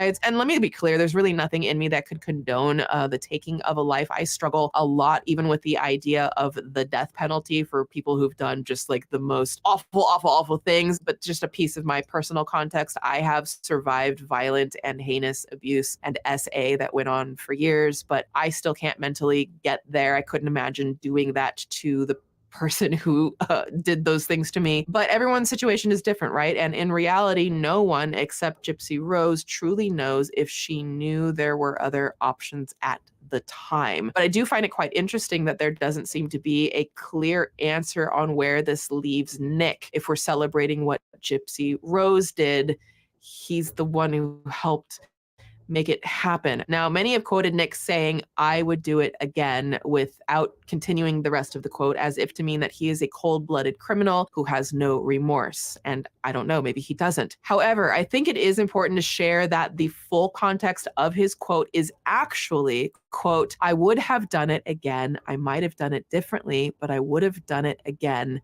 I couldn't see Gypsy Rose suffer anymore." He wanted to end her suffering. I would have done it again. I really would have. I would have done it again. I might have done it differently, but I would have done it again. I just couldn't see her. I couldn't see her suffer anymore. So do with that what you will. Can one be the hero and make the other the villain? Quote, "He was saying that he would protect me from anyone. I said, anyone? And he said, yes. I said, even my mother? He said, yes."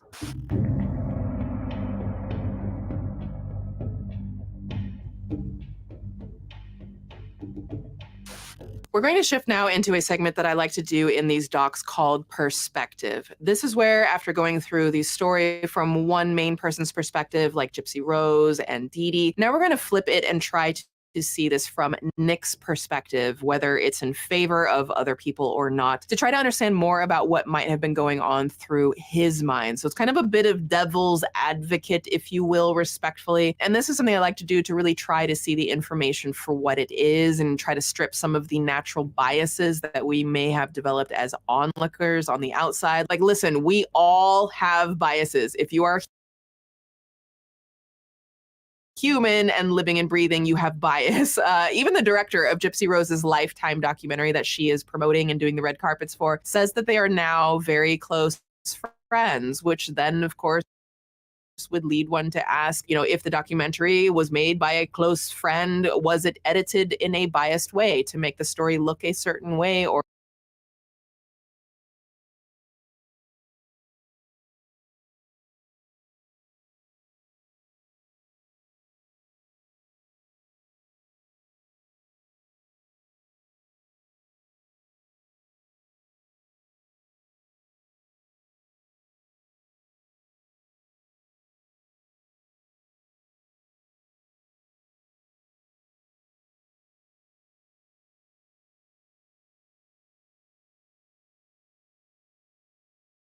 All right, guys. I don't know why it's just spinning, but she's gonna go into the part about Nick. You know, this is just kind of the And, nature of the beast here. no, it's coming back up now. Hold on. Of this story relates to Nick Godejohn's diagnosis of autism spectrum disorder, as well as the speculation that he may have dissociative identity disorder or DID. Nick's mental health was brought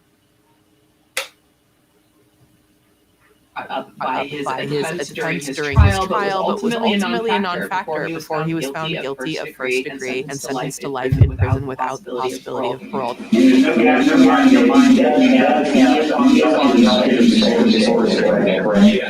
I believe he has enough autism characteristics that he meets the definition for autism spectrum disorder. Now, I should note that some states like California allow parole eligibility for first degree, but the state of Missouri does not. It's either the death penalty or life without parole and nothing less. I always think that's an important distinction to make, as the sentencing doesn't always reflect the severity of how the crime is interpreted from state to state. Someone could get life without parole here and it be considered less heinous of an act than someone in a different state who has the ability for parole. You know what I mean? Now, when Nick was interviewed for the show Killer Couples, he stated that from the very first step he took into the house on the night of the crime, he knew that there was no turning back. And he referred to the idea of having an angel on one shoulder and a devil on the other, sort of like you see depicted in cartoons. Basically, it was an angel and a devil. I actually had two different ones speaking to me. They both said one thing and left the decision up to me.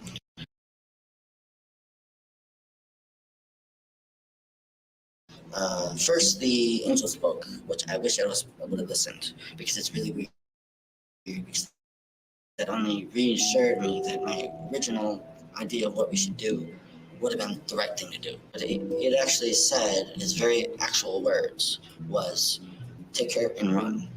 This is very words. We had the other part of me, and yeah, that darn devil. For some darn reason, I don't know why it inflamed the emotion of enrage, but it did. It inflamed emotion and rage. Nick's talk in regards to the good angel and the bad angel relate to the claim that he's stuck to for the entirety of his story, that he exhibits multiple personalities in what is known modernly as dissociative identity disorder, DID. It is very important to note that Nick has never formally been diagnosed with DID, but through testimony after testimony, he often refers to a devil within himself and has even said that his, quote, evil side enjoys taking life. This was even waxed on by Gypsy Rose when she spoke to ass Dr. Phil in 2017. He said that he was psychic and that he had these premonitions. He thought that he was a 500-year-old vampire named Victor. A 500-year-old vampire named Victor. Now, there are two broad potential scenarios here. Nick either has DID and firmly believes that one alter is violent while others are not, or he may be leaning into the pop culture iconography of, you know, the devil on my shoulder. Now, I'm not a mental health professional, so I won't lean one way or another, nor can I make any claim as to whether or not Nick is fully aware or not of the status with his own mental health. However, insight on Nick's mental health from a more informed outside perspective, I went to y'all for the answers. I reached out via Twitter to see if any of you were either experts in autism spectrum disorder, which we'll refer to as ASD, or DID, or if you yourself have been diagnosed with either and would be willing to answer a few questions regarding Nick Godejohn's ultimate place in the story. I wanted not only the opinions of more qualified minds than mine, but also a chance to have some of you representing the ASD or DID community to have some representation here. We love you and we thank you for being in this community. Thank you.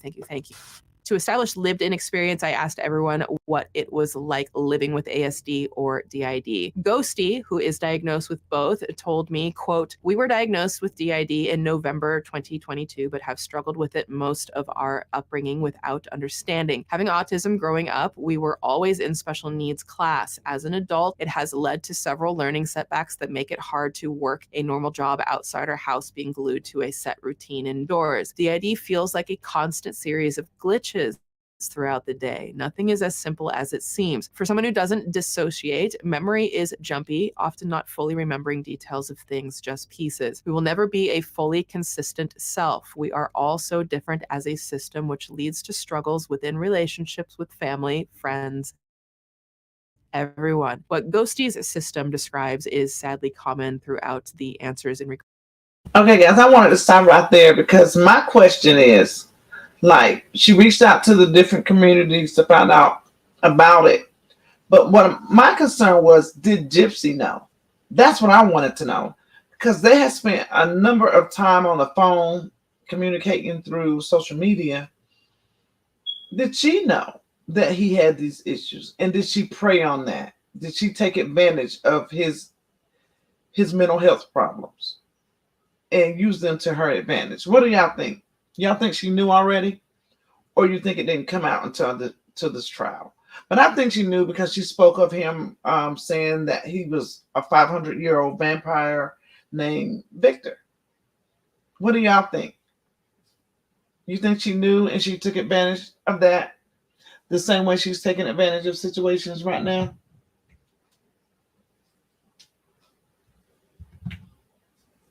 I do. That's what I think personally. But that's my opinion. What do you guys think? You think that she was on it?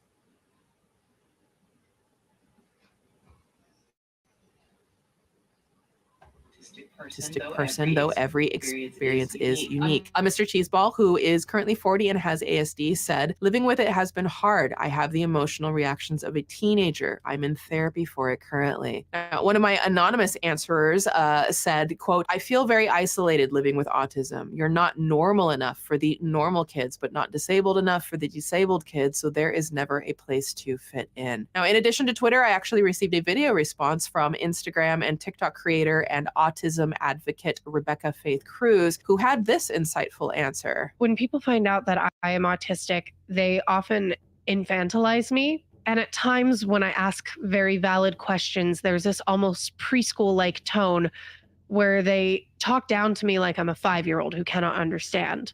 There is a lot of stigma surrounding autism that I think can be summed up in one word, and that is incapable. No matter what it is, we are thought to be completely incapable. The reason I'm sharing all of these testimonials up front is to highlight the diversity in symptoms of both ASD and DID, as well as helping establish the idea that one person's diagnosis is not another person's diagnosis. But in each testimonial, we find that issues exist that can make life much more difficult for people living with both. This was also backed up by a number of experts that I spoke to, including Christina Murray, who is a licensed mental health clinician in the state of New Hampshire, who states, "A good amount of my clients have ASD or symptoms of ASD and have not been formally diagnosed. DID is much rarer in my experience working in mental health, but DID can typically manifest from untreated complex trauma, meaning if your PTSD is not treated and there are additional factors, then you could be more likely to develop DID." Before even getting into questions pertaining to Nick and Gypsy Rose, each participant shared their feelings on whether there were stigmas surrounding ASD and DID, and whether medical professionals accurately diagnosed both. Unsurprisingly, everybody agreed that there were in fact stigmas, and virtually everybody saw issues with accuracy in diagnosis. One anonymous response said, "Yes, there are a lot of stigmas around ASD that take place all across the spectrum. I believe that it's hard to get an autism diagnosis wrong, but I do believe that medical professionals often refuse to diagnose autism due to their own personal biases," which, if that's the case, that just is so irresponsible of professionals. Christina Murray spoke more directly on DID, stating that DID is often stigmatized as something scary or something you would see on a talk show, or worse, glamorized and romanticized on screen. So we know that Nick's ASD diagnosis was brought up in trial, and his attorney attempted to use it as an explanation that he wasn't fully capable or aware of what he was doing. In elementary school, he was diagnosed with autism. Nick was autistic, and perhaps he was unable to form the necessary intent to commit first degree. a low functioning person with autism.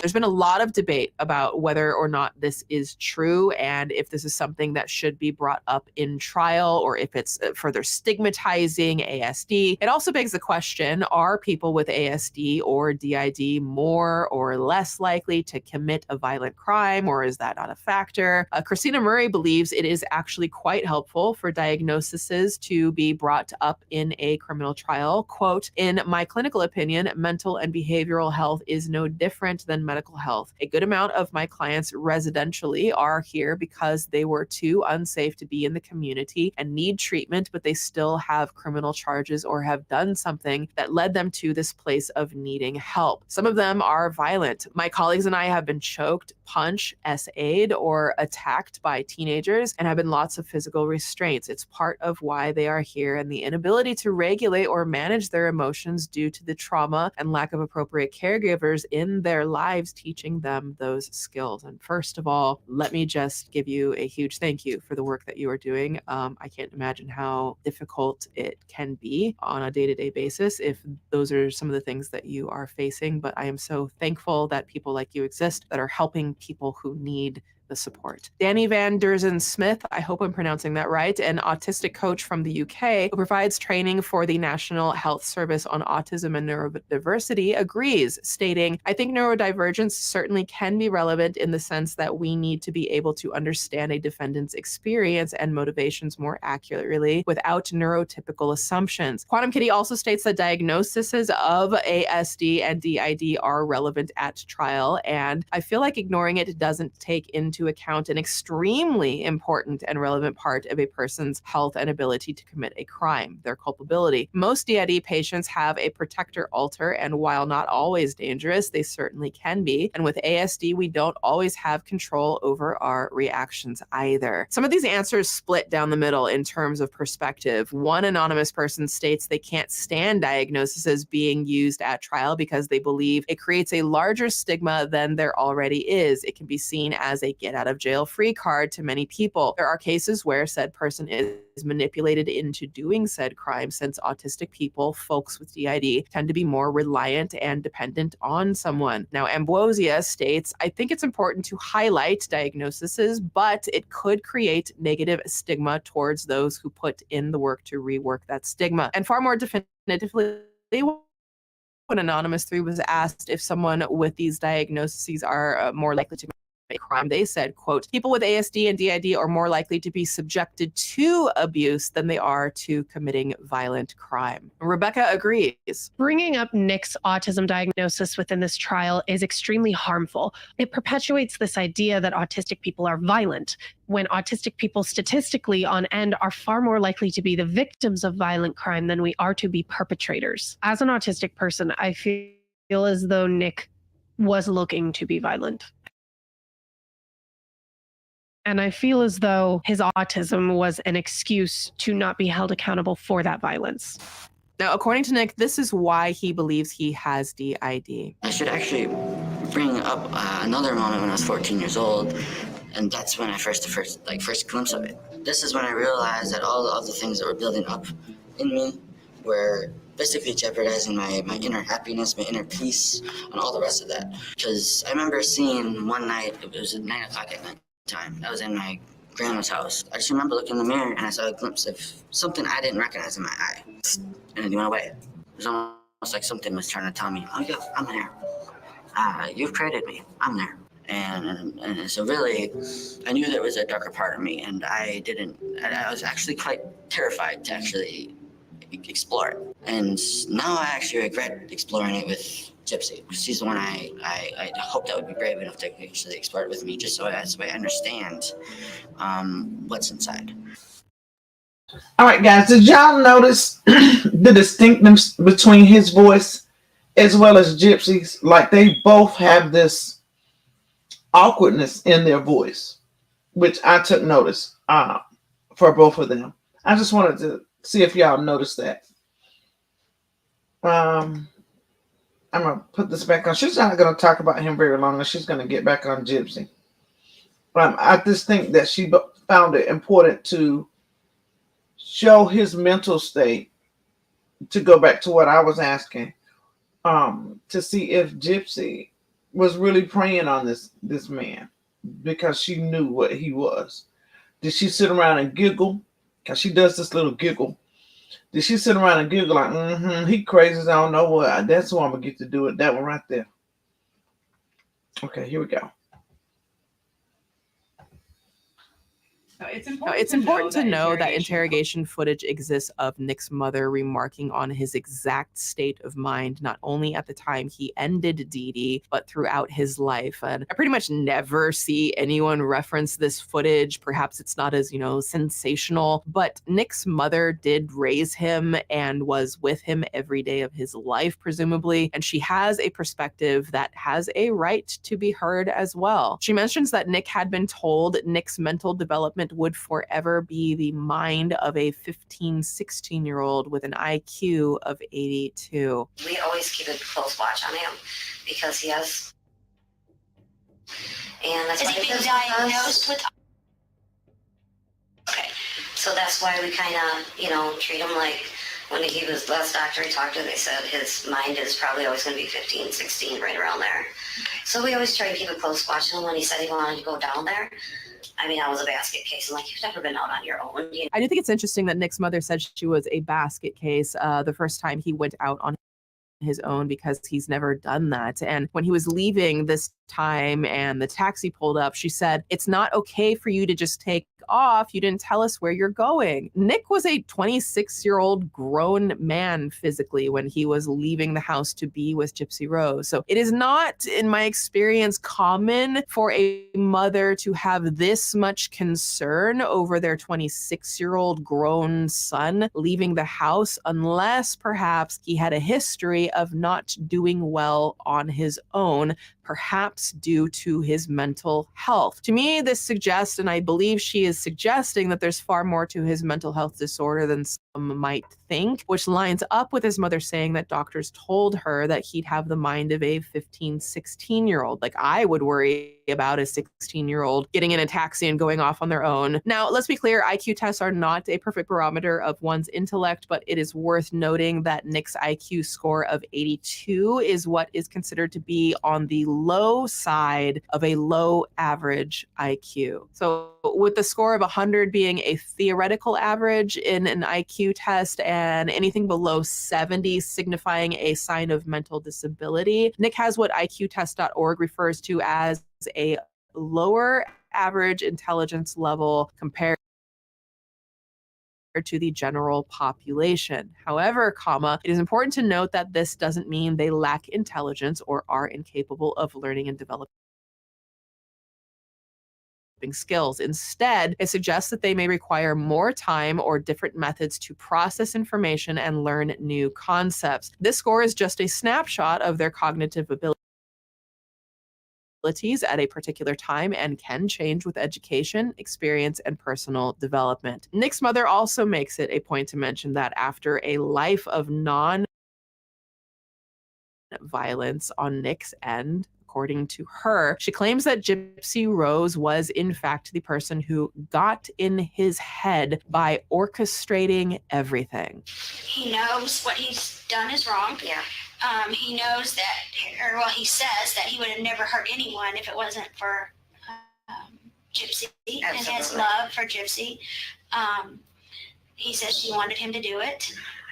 But he's doing fine. He cried a lot today when I spoke with him briefly. I had to tell him about the warrants and stuff, and he cried a lot. Not necessarily about the charges. He's like, okay. He appears okay with that part of it, but the part that he's never going to see Gypsy again or you or whatever. So she amazingly got into his head pretty well. I understand that. And it's weird because I almost feel like Nick's safer right now than having.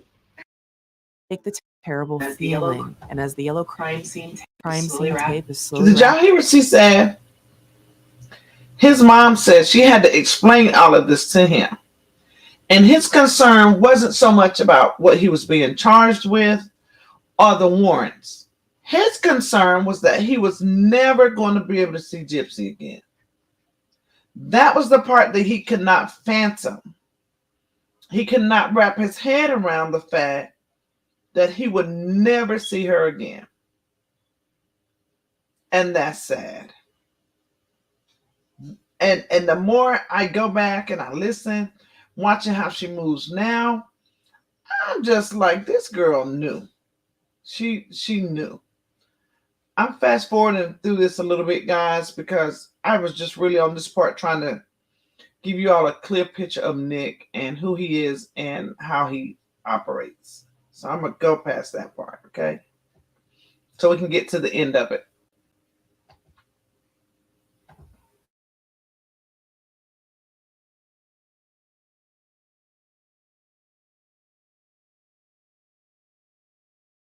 And I also see your comment, Scorpio, where you says nobody, but he wasn't fully developed and nobody better not ever play with Jose like that.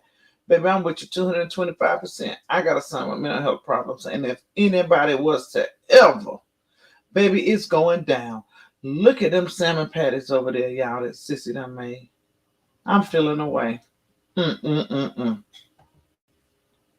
We're still looking at this from potentially Nick or his family's perspective. What is odd is the evolution of Gypsy Rose's responses regarding her involvement in what happened to her mother. So more recently, Gypsy Rose's ex-prison mate and close friend Rachel Garlick has released some messages that she says Gypsy Rose allegedly wrote while in prison. Now, essentially, Rachel Garlick was posting some videos of Gypsy Rose on social media after Rachel had been out on parole while Gypsy Rose was still in prison, with Gypsy Rose's permission, until Gypsy Rose eventually asked her to take the videos down. So there were some people that got in Gypsy's ear, and there was a big misunderstanding. Our friendship's fine. Everything's great now, guys. But Gypsy's been really stressed out due to the mixed information that she's been getting from haters. So we just think it's best that we take everything down pertaining to her. Rachel was also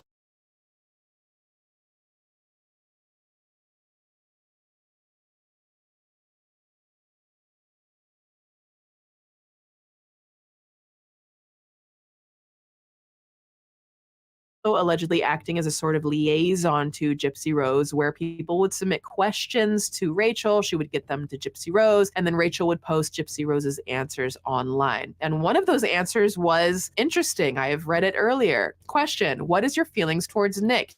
Do you regret meeting him? Answer: I don't have any feelings for him. He is my ex, he is my past, and I do regret meeting him. Had I met a real man who I confided in to help me get out from under my mother's grasp, I would not be sitting in prison right now. So it's interesting to me that she keeps kind of leaning into this, well, if he was a real man, I wouldn't be in prison, even though it was essentially her plan and she asked him to execute it. Interesting. So if we look at some of the evolution, it was only a matter of time. Why, guys, why did it have to be that she, why did it have to be she wouldn't be sitting in prison right now?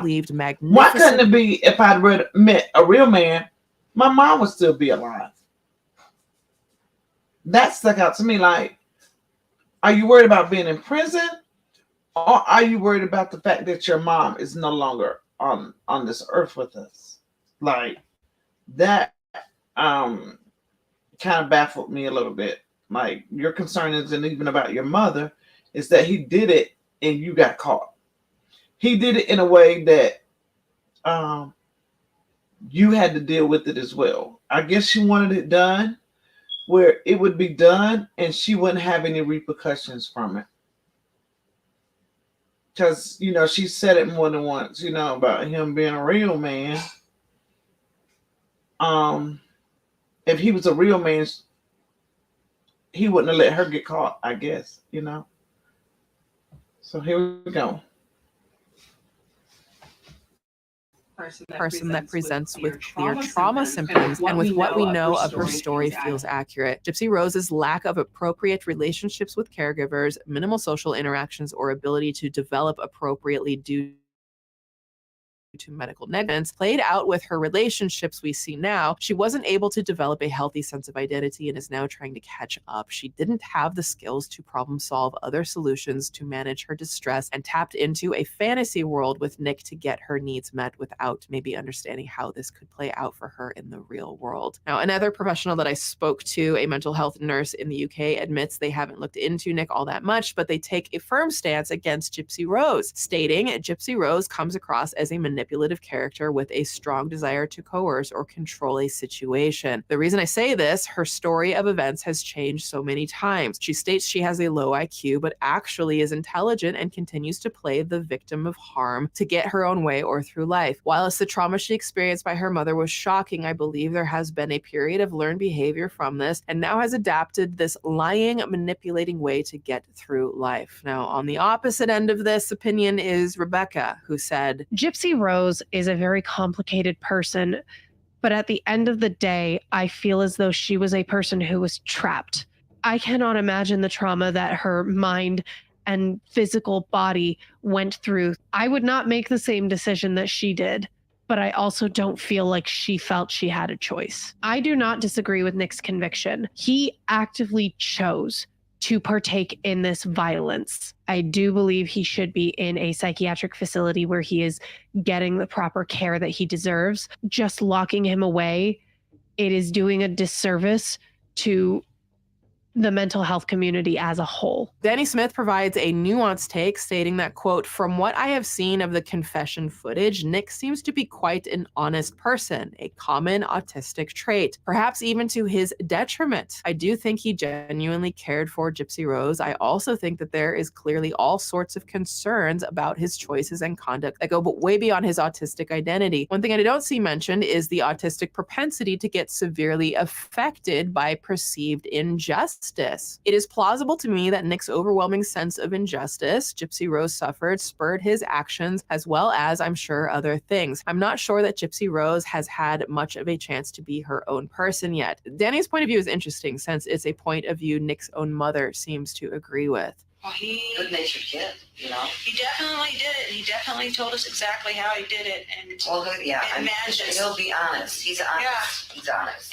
Now, Danny finishes their statement by declaring that Nick's conviction was correct and that his diagnosis shouldn't change the fact that he did indeed commit a crime. Quote, autistic people are just as able to understand such consequences as our neurotypical counterparts, and attempts to suggest that we aren't do nothing more than infantilize us. Now, ultimately, we'll never know exactly where the truth lies with Nick Godejohn and what exactly was going through his mind. All of these points of view serve to highlight the fact that there is a lot of uncertainty when it comes to the nuance of talking about someone who is not only an autistic person, but may also have DID and is in this loving relationship, the IQ. There's a lot of factors. Danny brings up, though, a great point when they say that Nick shouldn't be infantilized as an autistic person and needs to face the consequences of his actions that can further contribute to stigmatizing autistic individuals. And Christina's point that punishment for the crime and proper treatment can exist in tandem is an important one to consider as well, in my opinion. So thank you again so much to everyone who provided their thoughts on this to help broaden this perspective. Quite theory, which relates to romantic relationships and how harm fosters itself within them. In this context, when I'm talking about a cycle of abuse, I'm speaking about it in generational. So experienced harm or neglect from their own mothers by the time they were 12. And this has been a common reoccurrence in academia for years. In 1989, a New York Times article, but we have seen the following: jabbing him when he speaks to get him to be quiet. Like, what's the worst that could happen? It's hard to do, but you can do it. Clinging to him and possibly squeezing or tapping his arm whenever she doesn't like that he's speaking on camera or saying something she doesn't want him to say. Yeah, Gypsy, people are on the watch. Like, people protect her, and which is great. That's great. All the way up to telling him to shut up, quite literally on camera during an interview. She didn't think people could hear her. And now I feel like, Oh, I went from 19 to 32. Jeez, God, I got old so quick. How did that happen? You never went to school either. And in each of these instances, the moment Gypsy Rose elbows or tells her husband to literally shut up, he immediately goes silent and his head and his eyes drop to the floor in what feels like total shame. I mean, he just looks completely defeated and deflated there. Now, this is just me speculating, of course, but ultimately, these behaviors could be, maybe, in line with what we know about Dee Dee's own relationship with Gypsy Rose, particularly how Dee Dee physically handled Gypsy Rose when press cameras were rolling. It was a way for Dee Dee to closely control the narrative, and I think it's safe to say that there are concerns that Gypsy Rose could be falling into similar patterns now with her husband, whether she realizes it or not. I mean, I hope for everyone's sake that the cycle ends here, albeit it ended brutally, but I just hope that Gypsy Rose can move on with her newfound freedom and find the healing that she likely needs. Whew, okay, as always, please excuse the brief tone shift as a bit of a palate cleanser. I will conclude with my final thoughts on this. So here are some cute videos of the billing department babies who are all grown and just living their cutest possible lives. They're just the sweetest. Be sure to grab your pieces from the brand new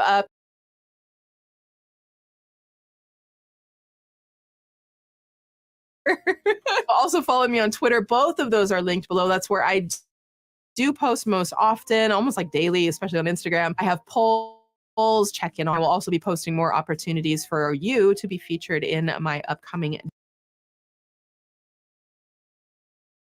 So we'll end it there.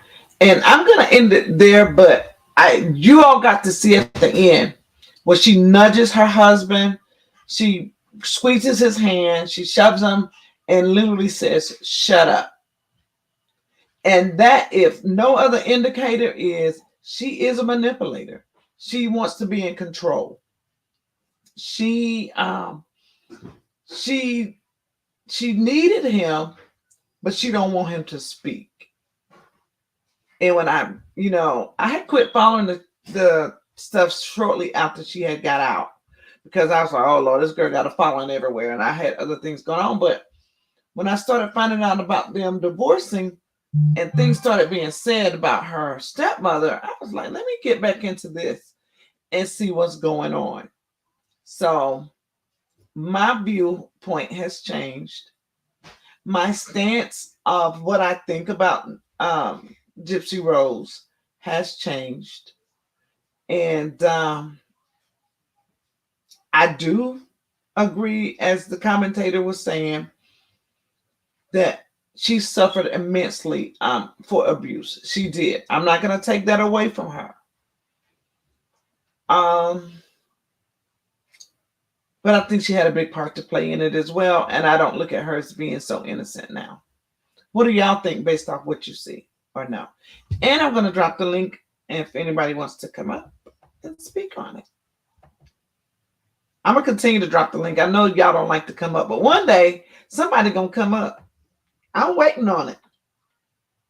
Let me go to the comments, and I'm going to read where Scorpio Goddess Latte says, oh, I did read that one. She says, because she thought a real man would take the rap for her. That's what she's saying.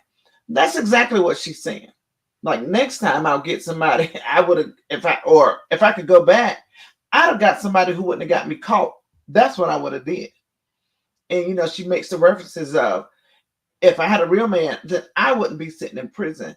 And it bothers me that she's not saying, even if you want to go with the real man thing, if I had a real man, then my mom would still be alive. And I would just simply be away from her. But she's more concerned about being in prison. So, yeah, I do agree. I see them biscuits, girl. And them croquettes. Oh, yeah, baby. Mm-hmm. I'm getting ready to make this sauce. I ate salmon croquettes 2 days ago, as a matter of fact. Then let me go back to the comments.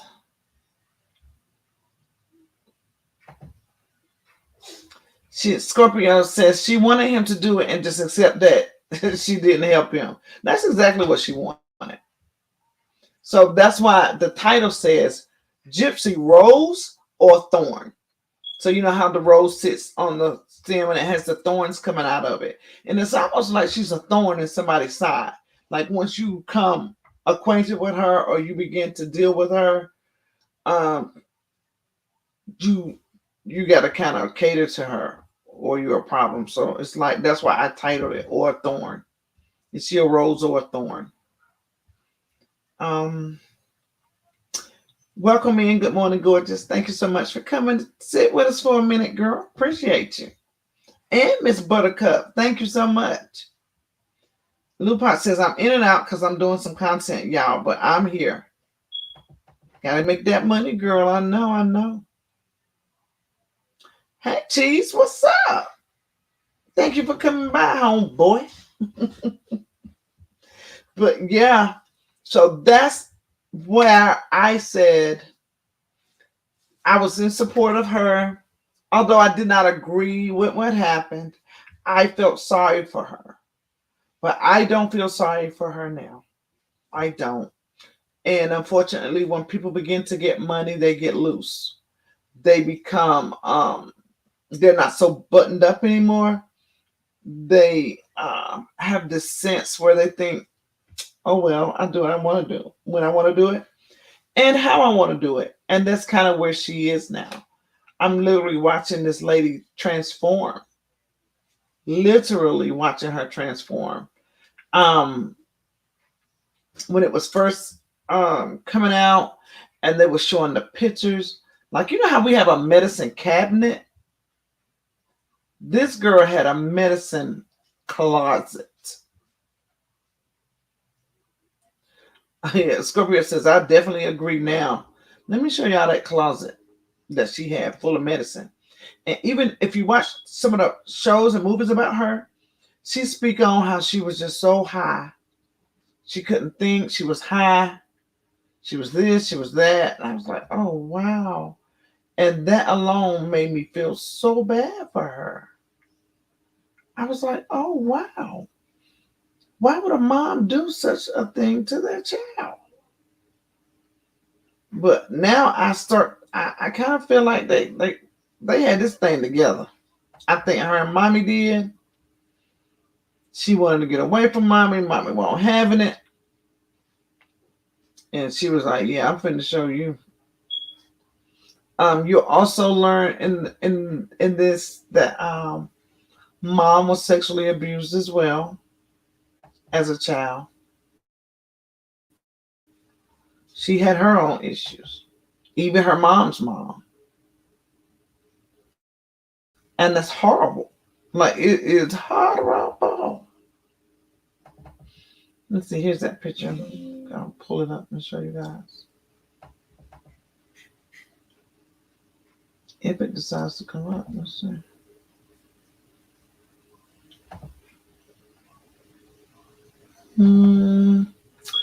Y'all see Sissy over there cooking, honey.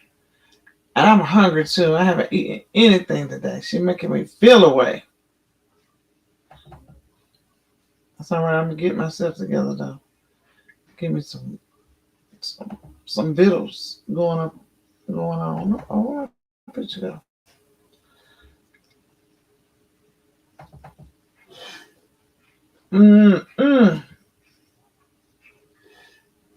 Oh, okay, yeah.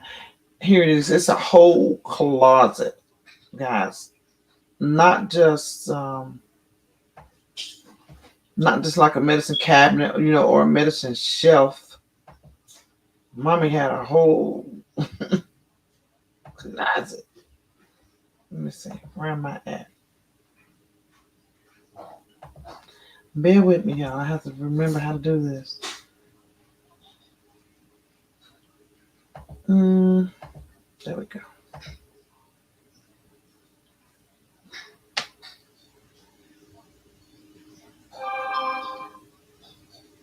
Can y'all see that picture? A whole closet. All that. Just medicine. And this is what she had that child on.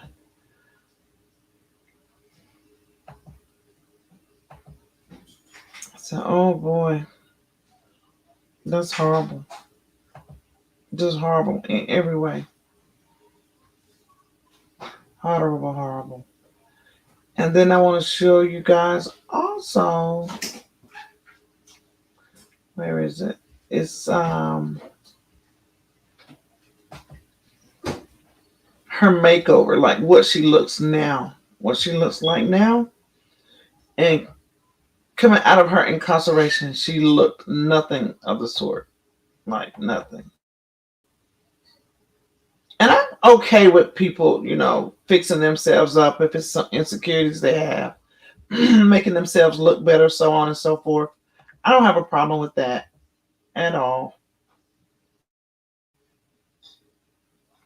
But it's just the other stuff about, how she's doing with TMZ. Got family members capturing different footage or creating different footage to show, to say, hey, look what's going on now with Gypsy.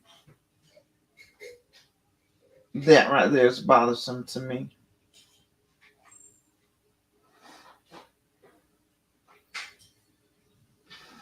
Let me see. Yeah, I want. Can y'all hear me? Can you hear me, Susie? Yes, I can. Yes. Okay. Her mother had half of her teeth pulled out and her salivary glands pulled out, which contributed to her teeth problem issues. When she was, a child, her eyes didn't set in the same direction. Like she was diagnosed. That was like the only thing that was real is her eye problem. And she had surgery on that because it could have led to blindness. But yeah, her mom had her teeth pulled. Correct. That was done. Yeah, she had all kind of crap done to her, girl. Her mama was off the chain. That was the only known problem that she had. It was that she had that eye surgery. And other than that, all of that other stuff was fictitious. Mm-hmm.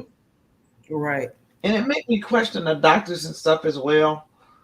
But yeah, you see what she looks like now, guys? Like a complete transformation. Woo. And we see, imagine like, coming out of jail, getting paid off of social media. Mm-hmm. And I think she was somewhere between 12 to 14 when she started having a full understanding that nothing was wrong with her, and that it was all a scam, all a ploy. And they would lie about her age as they moved around. If mommy couldn't get what she wanted with one doctor, baby, she'd go to another one. Like she was gonna get what she wanted. And sadly enough, that's who Gypsy has become. Gypsy has become her mom in another way, but she is definitely her mama's child. Definitely her mama's child. And that, it just makes me think like, wow. Right. Who does that? And then my heart definitely goes out to Nick. No, mom is deceased. Good morning, gorgeous. She got her boyfriend to unalive her mom. And she went to prison. She had a 10-year sentence. She did 7 years off the 10 years. And she got out December. And she got over 4 million subscribers in 24 hours. She has millions and millions of followers now. And she on the rise. Now, she recently just made her pages private because, guys, she gave an eerie Mother's Day post last week to her mom, and they lit her ass up. You hear me? To the point where she made it private. I'm gonna see if I can find it.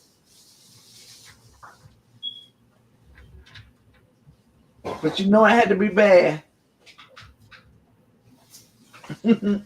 for her to make her pages private. Right. Yep, you know it had to be bad.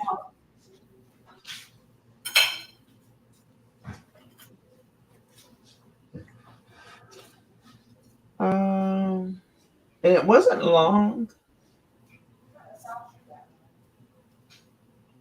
I'm just experimenting, making a sauce for the croquettes. You ain't gonna like it. You said I'm not gonna like it? Your niece was asking me what kind of sauce am I making. I said you're not gonna like it because she, you know, I had to do her croquette with no onions and bell peppers in it. So, but the sauce has got capers in it. I'm going to add some dill and Parmesan cheese and what else? A little seasoning. I'll show it to y'all in a little bit.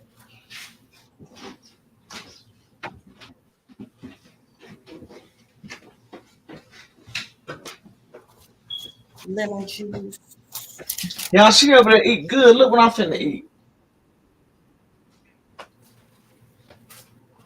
What you got? What you got? French fries. Can I have French some fries? You got some cheese on it and steak?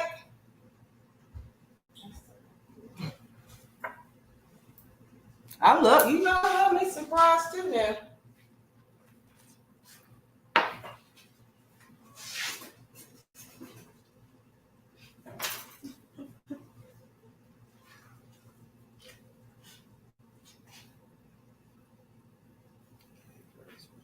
The sour cream.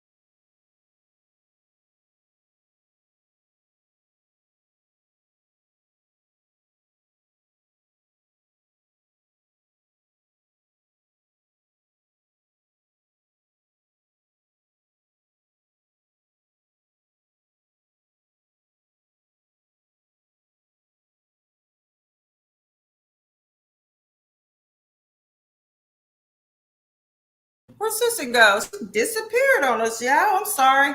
I knew it got quiet for too long. I'm ready to show y'all this sauce, how it's coming together. Okay. Can y'all see that? I just added sour cream. It's got heavy whipping cream, capers, a little splash of lemon juice, dill. I said sour cream. Oh, Parmesan cheese, freshly grated Parmesan cheese. And I just added the sour cream. I hope it tastes good. I'm just kind of freestyling here.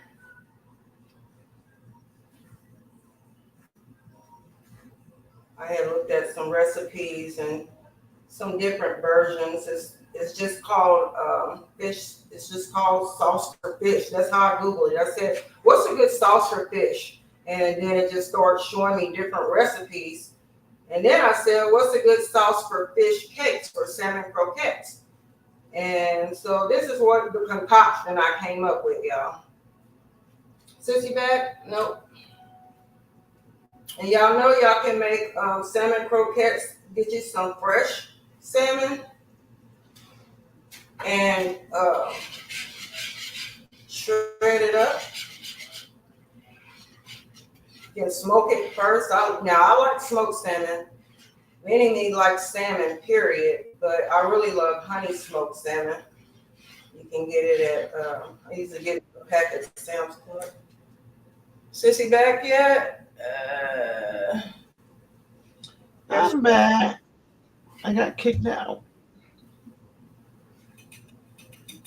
I don't know what happened, but it kicked me out. I found the Mother's Day post too. Let me play that.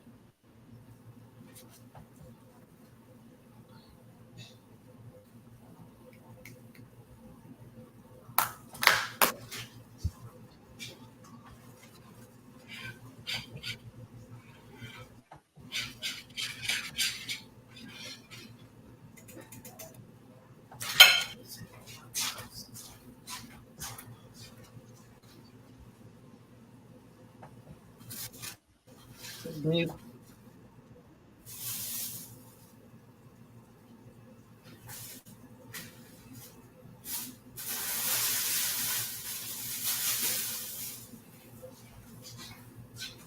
Basically celebrating the really strong and wonderful women that I have in my life that have been mother figures to me over the last 8.5 years. I first want to start off by saying I did turn off the comments to this video because I don't want to hear any negative bullshit. If you want to talk shit about me, by all means, I don't give an F. Go do it on your own platform, but I'm not going to see it in my comments. Okay? So there's that. Secondly, it does not go without notice that my own biological mother is not here to celebrate Mother's Day. And what I choose to feel on Mother's Day regarding my own mother is that I think the best of her. I think about the good times. I think about her as not what she did to me, but I think about her as a person. And I think that, was she a good mom? No. Was she the best mom in the world? No. But she was still my mom. So what I choose to feel about her, whether that be guilt, anger, grief, resentment, whatever, that's mine to feel. No one can take away my own feelings about my own mother. And I feel like nobody should be able to have an opinion about my mother except for her family and me, because we were the people closest to her. Everybody else does not matter. But I choose to remember her for the good that was in her heart, that I truly believe was there. I have been working for years on forgiveness, and I hope that she is in heaven, and I hope that to some degree I make her proud of at least some of the achievements that I've made in my life in growing up and standing on my own 2 feet, learning through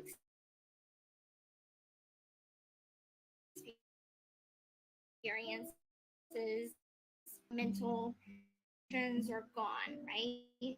God makes you perfect in heaven. So if you take away the mental afflictions that my mother had, then I think what's left is a good person at the end of the day, is a good person. Do I have regrets? Oh, yeah, I've got many. But nobody's going to be able to tell me things about myself that I don't already know. So that's what I want to touch base on with my mom is concerned.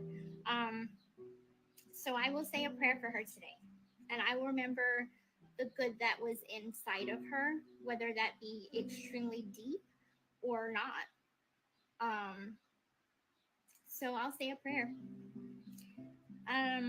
Okay, moving on to the other women in my life.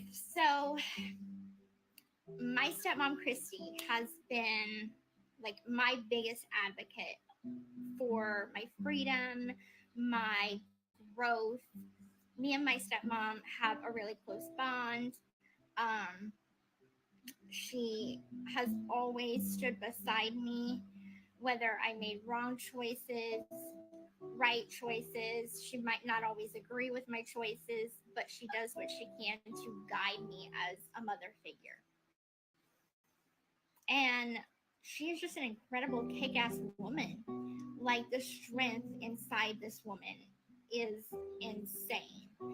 And she has just been so patient with me. God, my lazy eye is kicking today. As you can see, I'm kind of tired. Um, but she's just been a very impactful woman. I feel like I can go to her for advice. I feel like she has guided me in the sense of coming into my womanhood. If I have a question about even the simplest dumb shit, like, I go to her for it. And I'm gonna be real with you guys. Like, I'm not gonna talk a certain way or act a certain way because this has 9 point whatever million followers. I'm gonna be very real with you guys. This is who I am on a daily basis, like it or not. So yeah, Christy has just been like an amazing mother figure to me, and she's gonna continue being one to me. And then also there is Ken's mom, Raina. I met Ken's mom in person in 2019. She came to visit me in Chillicothe. This is when Ken and I were still engaged. And she's just been such an accepting person of me. Like, I never thought that I would be accepted and loved for who I am. Like, take Ken out of the equation, like, she still loves me for me. She actually like supported me before Ken and I even got together the first time. And she goes to bat for me, like, in lives and social media. Like, she will defend me. She calls me out on if I'm doing something wrong, but she defends who I am as a person. She wants me and Ken's happiness. She's just an all-around good mom that wants the best for her kids. And also someone else that I would like to give a shout out to is Aunt Vicky. So she's not biologically my aunt, but she's just as good as. Like, her and Christy, let me tell you, my God, if I do something that they don't think is smart, I have to hear it from both of them. But Vicky has been extremely supportive as well. And I'm really close with her. I feel like I could tell her anything. So I have a really good group of women in my life to guide me and show me the way. I'm coming into my own as a woman. That takes time. That takes patience. And I'm going to do things sometimes that annoy them, but they're always going to be there to have my back. So they are really, really good mothers. And I hope that when I have kids someday, that I could take a lot from them. And Vicky and Christy and Raina show me the right path of being a mom. But because they've already shown me so much. So anyway, I'm going to wrap up this video because I know it's getting kind of long. But to those women, I love you guys so much. I know that I'm still learning, and I hope that I continue to try and make you guys proud and show you what I can be. Thank you for loving me at a time that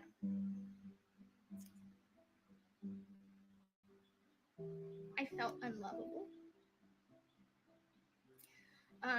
And accepting me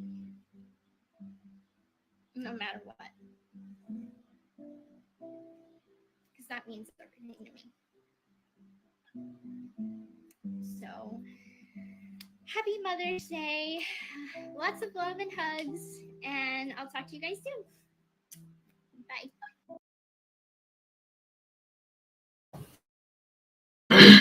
What did y'all think about that? I think what got her, good morning, gorgeous. I see your comment. They were saying things like, I dare you speak on her and what she could have been like, or how proud she is of you when you took her life. Like, they were just, people. They gonna say whatever they feel like saying, and they were going in. But I think she knew that from the beginning, because the first thing she said was she made comments. She disabled a comment. So I think she knew it was kind of iffy before she even did it.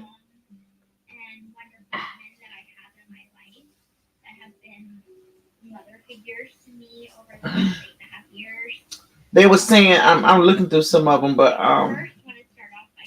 one of them was like, "Oh yeah, you mean the same mom that you had to take her life for you to get famous?" Things like that.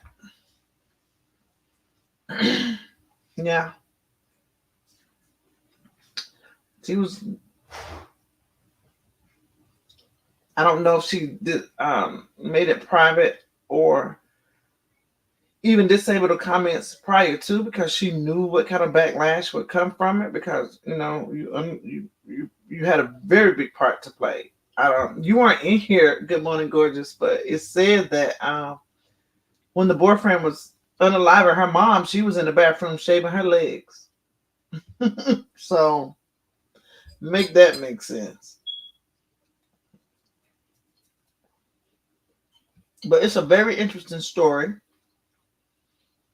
She's a very interesting person, but she's a manipulative person as well. And in the beginning, I felt very sorry for her. I did not feel like she deserved it. I felt like if anything, she probably should have been in a mental institution to get some rehabilitation because of other things her mom had done and had her participate in. But now that she's out, she's been out 6 months, and I'm watching how she moves. I'm like, yeah, she plotted that thing out. Like, she uses people to get what she want to get and how she want to get it. Now, that's just my personal opinion. If you all follow her a little more closely and see some of the things, then you might feel the same, or you may not.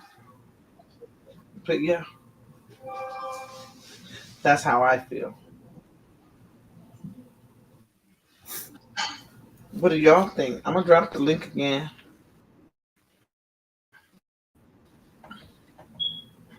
Yeah. Y'all, sister just sent me a picture of her food. I don't know why she ain't showed it to I'm y'all yet, done, but you she made me guys. so sick.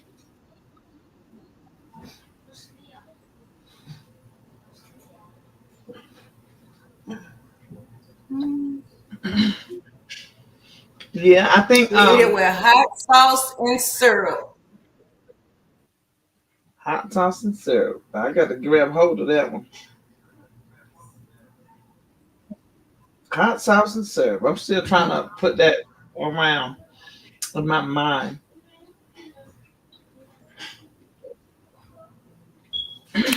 Yeah, good morning. If you get a chance, let's go and Google search her and do a little research, because this thing's like, she says if she would have been with a real man, she wouldn't be in prison. And you can perceive that a number of different ways.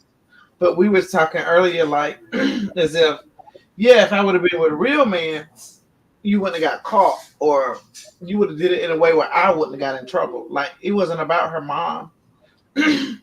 She didn't say if I was with a real man, my mom would still be alive. She felt like any other man probably would have. Well, what she's saying is they would have called law enforcement and had her stopped. But she won't take accountability in a lot of areas. And the young man who committed the actual crime is on the autism scale. He's on the autism scale with a low IQ. And we personally feel like she took advantage of him. She knew, because even after they were caught by the police and they were in interrogation, his concern wasn't the murder. He wasn't concerned about that. He couldn't understand why he wasn't never going to be able to see her again. That's what Mhm. bothered him more than anything. Like she had, I don't know what happened there. She had him wrapped around her finger, and she knew it. And she asked him one day. She said, "You'll do anything for me?" He said, "Yes." "You'll protect me from anybody?" He said, "Yes." And she says, "Even my mother?" And he says, "Yes." And those are the other parts they touched on a little bit. Like for the murder weapon, she mailed him the murder weapon. Like she mailed it to him what to use. She sent him the money for the trip to get to where she was at. Like she put it in the mail and sent it to him. So it's a whole lot of parts of this story that yeah, it's just sad. I just don't like the fact how she's coming up off of this Right. with millions of followers. She make a post and she get billions of views. Billions. And this young man, his mom has passed away. He don't have anybody out here really fighting for him. He does have a following of people who support him on social media. But, it's not the same. They don't know him. Like, it just troubles me. It bothers me. And I don't think his dad is involved in his life because they always spoke of his stepfather. Scorpio Goddess says she did take advantage of him. Understand that just the system that charges people who don't know or understand what they actually did, that should have been a red flag right there. Right. You saw the part where his mom was talking to the investigators. Like she was explaining to him, and they was like, "Well, he's truthful." She said, "He's gonna always be truthful." That alone, like he didn't even think in no way, shape, form, or fashion to try to protect himself. Even if it would have been a lie, like it didn't matter to him. All he knew is that she was now protected, and that was his only concern. That now she's protected, but who's gonna protect her from herself? Right. Because like I was just saying, once they get these big social media followings and honey, they become the it girl. Can't nobody tell them nothing then. Absolutely nothing. You got Lamar Odom reaching out to put her in place with people to fix her teeth. Because you remember her mom had all her teeth pulled out and put those silver caps. Had those silver caps put in her mouth. So she wanted those silver caps out. Here come Lamar Odom. Yeah, let me put you in touch with the right people to get your mouth done. Like what? This chick Lamar is out Odom here on red. Yeah, she out here on red carpets. I'm like, oh my god. Like, make it make sense. A whole murderer, murderer mom, and she is living a celebrity life. And Never worked a day in her life, and has a full understanding of the concept of work. And she's already a millionaire. Huh. It's sad, and it makes my heart ache. It makes my heart ache.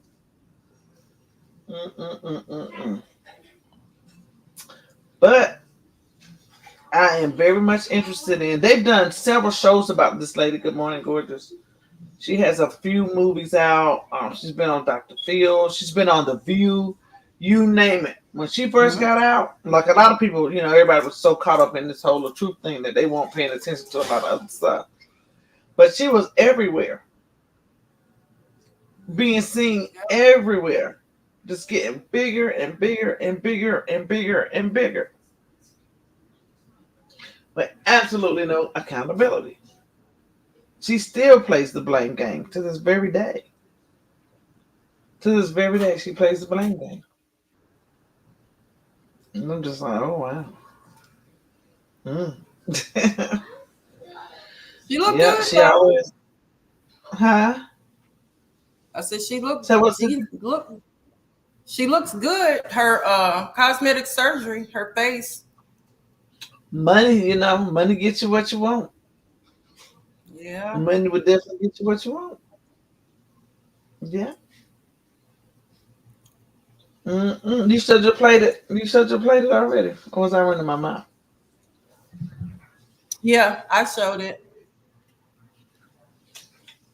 Uh, Y'all look on the screen. In our chat. Look on the screen. Right here. That was the day after she got out of prison. Her first selfie.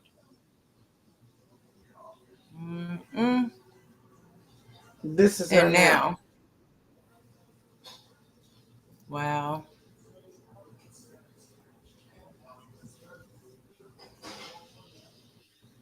Mm.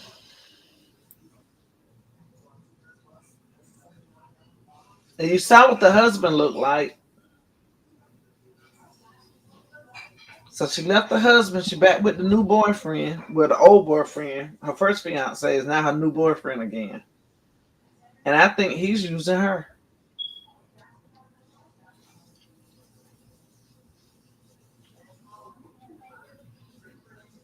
But although he's using her, you know, she deserve it. I mean, she gonna get what she's looking for. Cause she even did her husband wrong.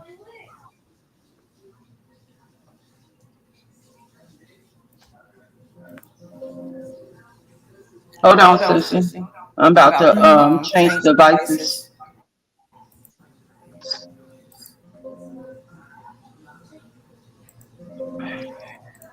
Absolutely. Well, look like that's gonna be about a wrap for us today. Anybody got any questions, comments, or concerns? Anybody? We still don't have people volunteering to be highlighted as a DV survivor. So I guess I'm gonna have to just start going outside of the community asking people. Yeah, that's an idea.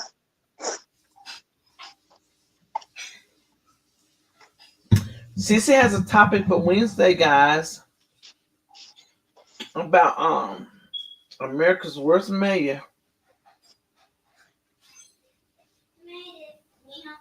Yeah. What's her name?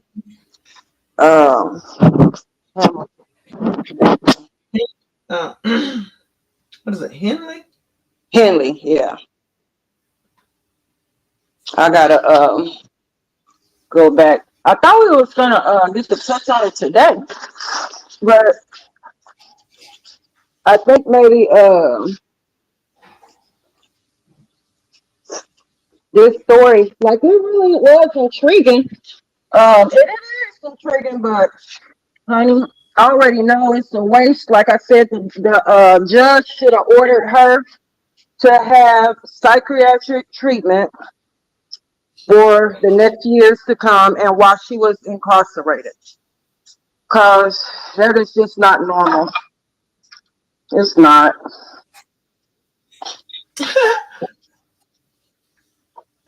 Scorpio says Lyonia sis did better than her with the lies. I don't know. Yeah. They kind of neck and neck. You have to read through it. She said mayor. Yeah, it's a mayor in Illinois. It's a black lady. She's the mayor.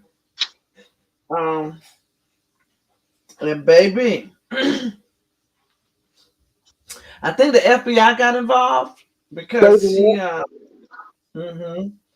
financial crimes. She's taken, like, she puts her name and her picture all over the city. If you walk into the city council's office, her names are in the rugs on the floor when you walk in. Like, she a hot mess. Her name Tiffany Henry. Oh, so, just gotta look it up, Tiffany. The FBI has just gotten involved because I think somebody was trying to do a whistleblow on them, and they ran them off the road or something, like trying to keep people quiet. Like, they doing all kind of crazy making stuff. threats in a town. Yeah, they doing the most. The former Chicago mayor Lori Lightfoot is actually who started bringing highlights to this. like showing the bad stuff that this woman was doing. So it's a really good story. Y'all got to see it. She be on TikTok dancing. She be going, honey. She a different kind of mayor. She a different kind of mayor. That's all I can say. Yep. Very different, honey. I was like, this can't be real. When I seen all that was going on, I said, oh no. I mean, she probably ain't doing nothing no different than the other officials do, but she just being bold about it and out in the open, because we all know what some officials do and some government elected. So, you know, she just being bold about it. She better slow her roll though, because she be incarcerated. The first mayor to be incarcerated. You're right. Like some of them, they'll embezzle money and things like that, but she's on a whole nother tip with branding herself. Like she's branding herself, like as if she owns the city. Like she owns the city. Very cocky. Yeah, that's sad. And she only been the mayor for a couple of years, and she's doing all of that. Like, let the people warm up to you first, sis. Right. She came in blazing. Yeah. Blazing, honey. I just said, it's I don't know, it's just some people just don't give a F, They don't. Wow.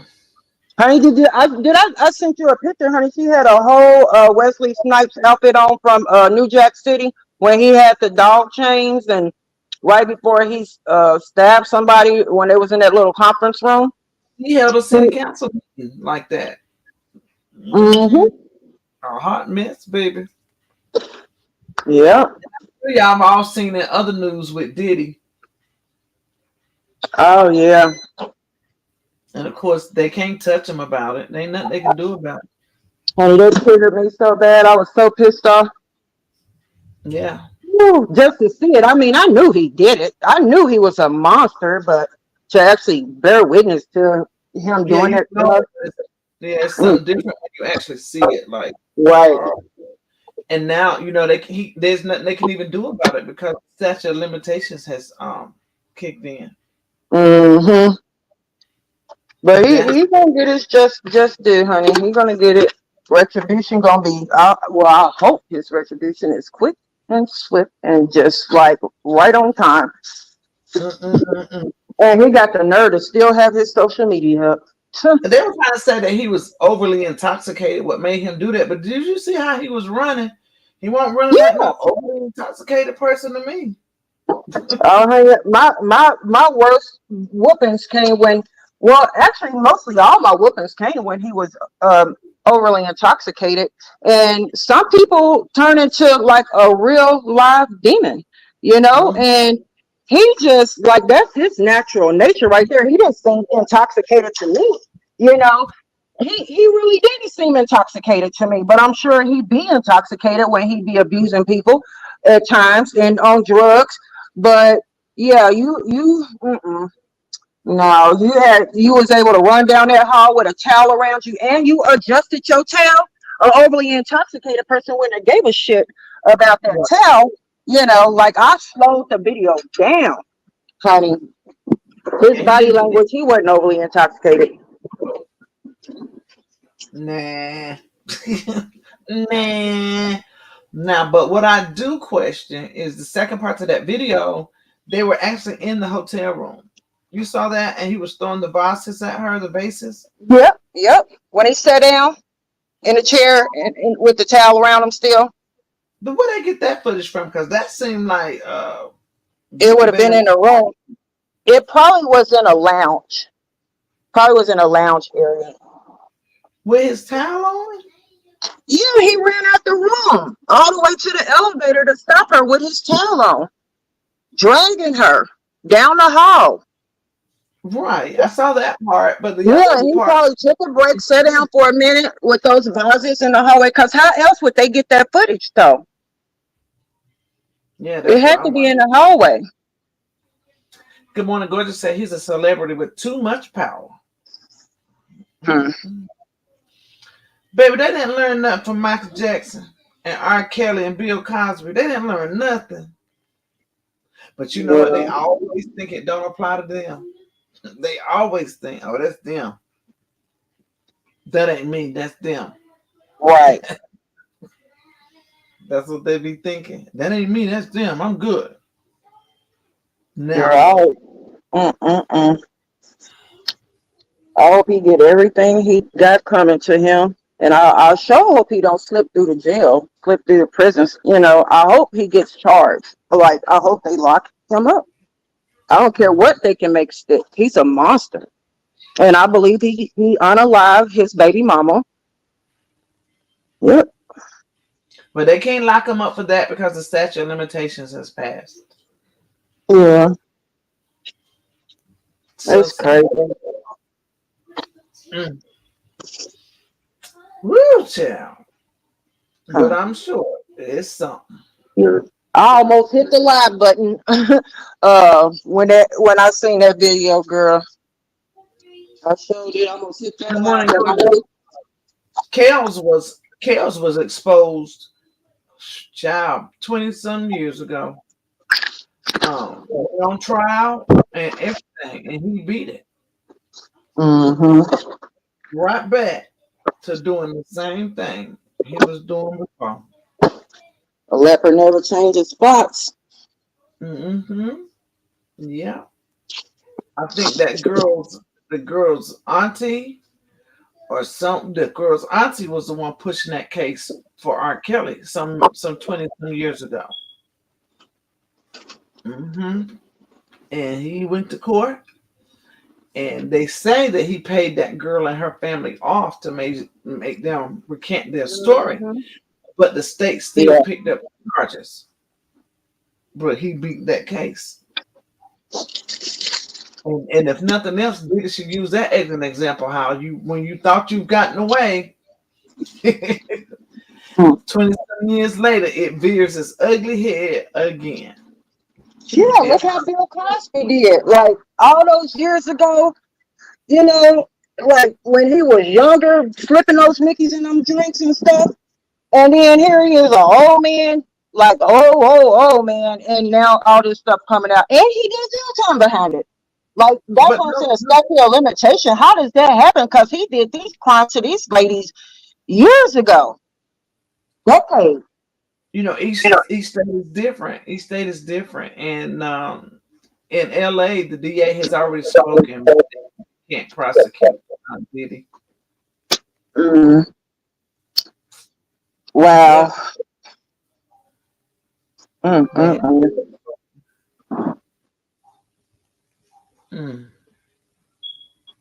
It's pitiful. It's sad. It really is. Yeah, but just like R. Kelly thought he was over it, he got off, and something else spent the block right back around. Yeah, talking about all these horrible crimes. My client is not guilty of it. And then he started posting, you'll see, I'm innocent. Yeah, we see, nigga. We see. We see with both eyes now. Yep. We see it with both eyes, boo. Now, these are the people that deserve to be trolled. These are the people that deserve to be harassed and bullied. Yeah. Yeah.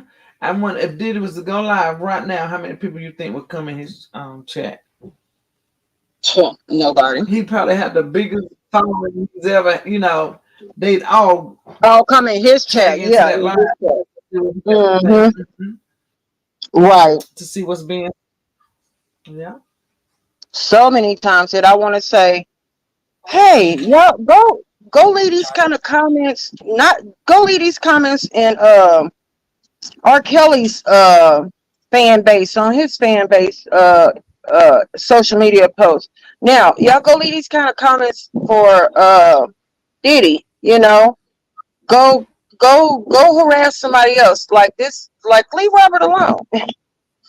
And you know what? Sad enough, as a survivor, I saw that she was accustomed to it. Just the way she knew to lay there. She She wasn't trying to get away from him. It's like it was a reoccurring thing. She was accustomed to it. I could just Right. tell she was used to it.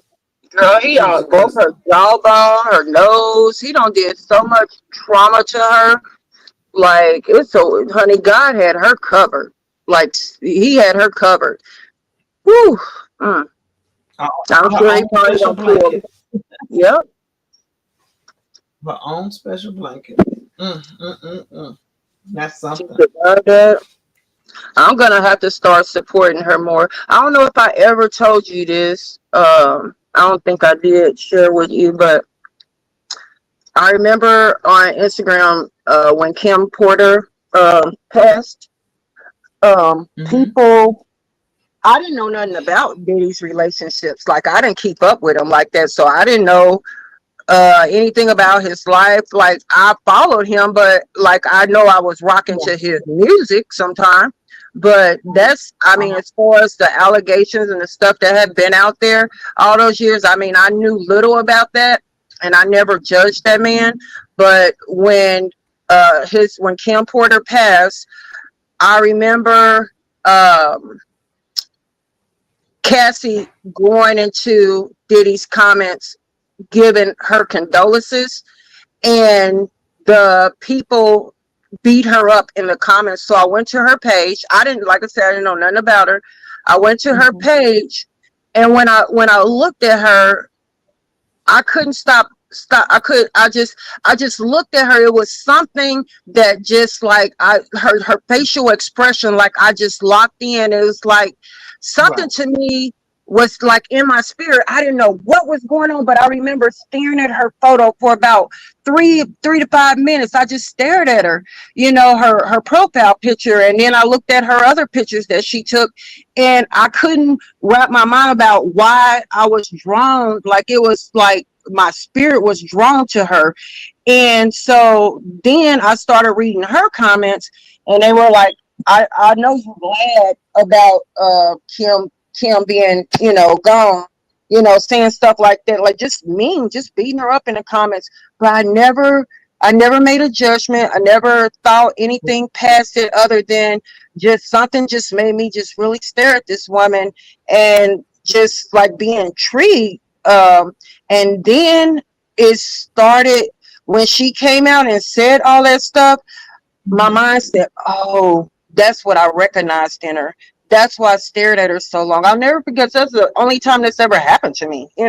Like I don't know this woman from a can of paint, but why am I just staring at her like that? Like I thought someone was like, what the hell wrong with me and staring at this lady? I was like, but it was just kind of like weird. And then when she came out with those allegations, and then people were saying it was a money grab and this and that, I already knew it wasn't. I said there is a reason for every. I mean, in my spirit, I already knew that this woman was telling the truth. And then I just started seeing little by little and the details and hearing the bodyguard speak on how she was beaten and how Diddy did her, And that's why I say us as women, we go trying to get with a man, or trying to get to grab the attention of men. Just think about how many women been trying to get PD's attention because they like his swag or thinking he got it going on and this and that other. And then, you come to find out he's a whole monster. And that's what I used to say about my ex, because he was a DJ. It was like all these women, they probably go spend their little checks and go try to look for an outfit to be in the club to get the DJ's attention. And baby, if you only knew, once he get to that third or fourth drink, you gonna get whooped, or you better get away or run for your life or run for the hills. If they only knew, like shit, no headache now. Yeah. It makes you more and more for Kim Porter. Like it just brings a lot of things. Just a lot. And it's so sad.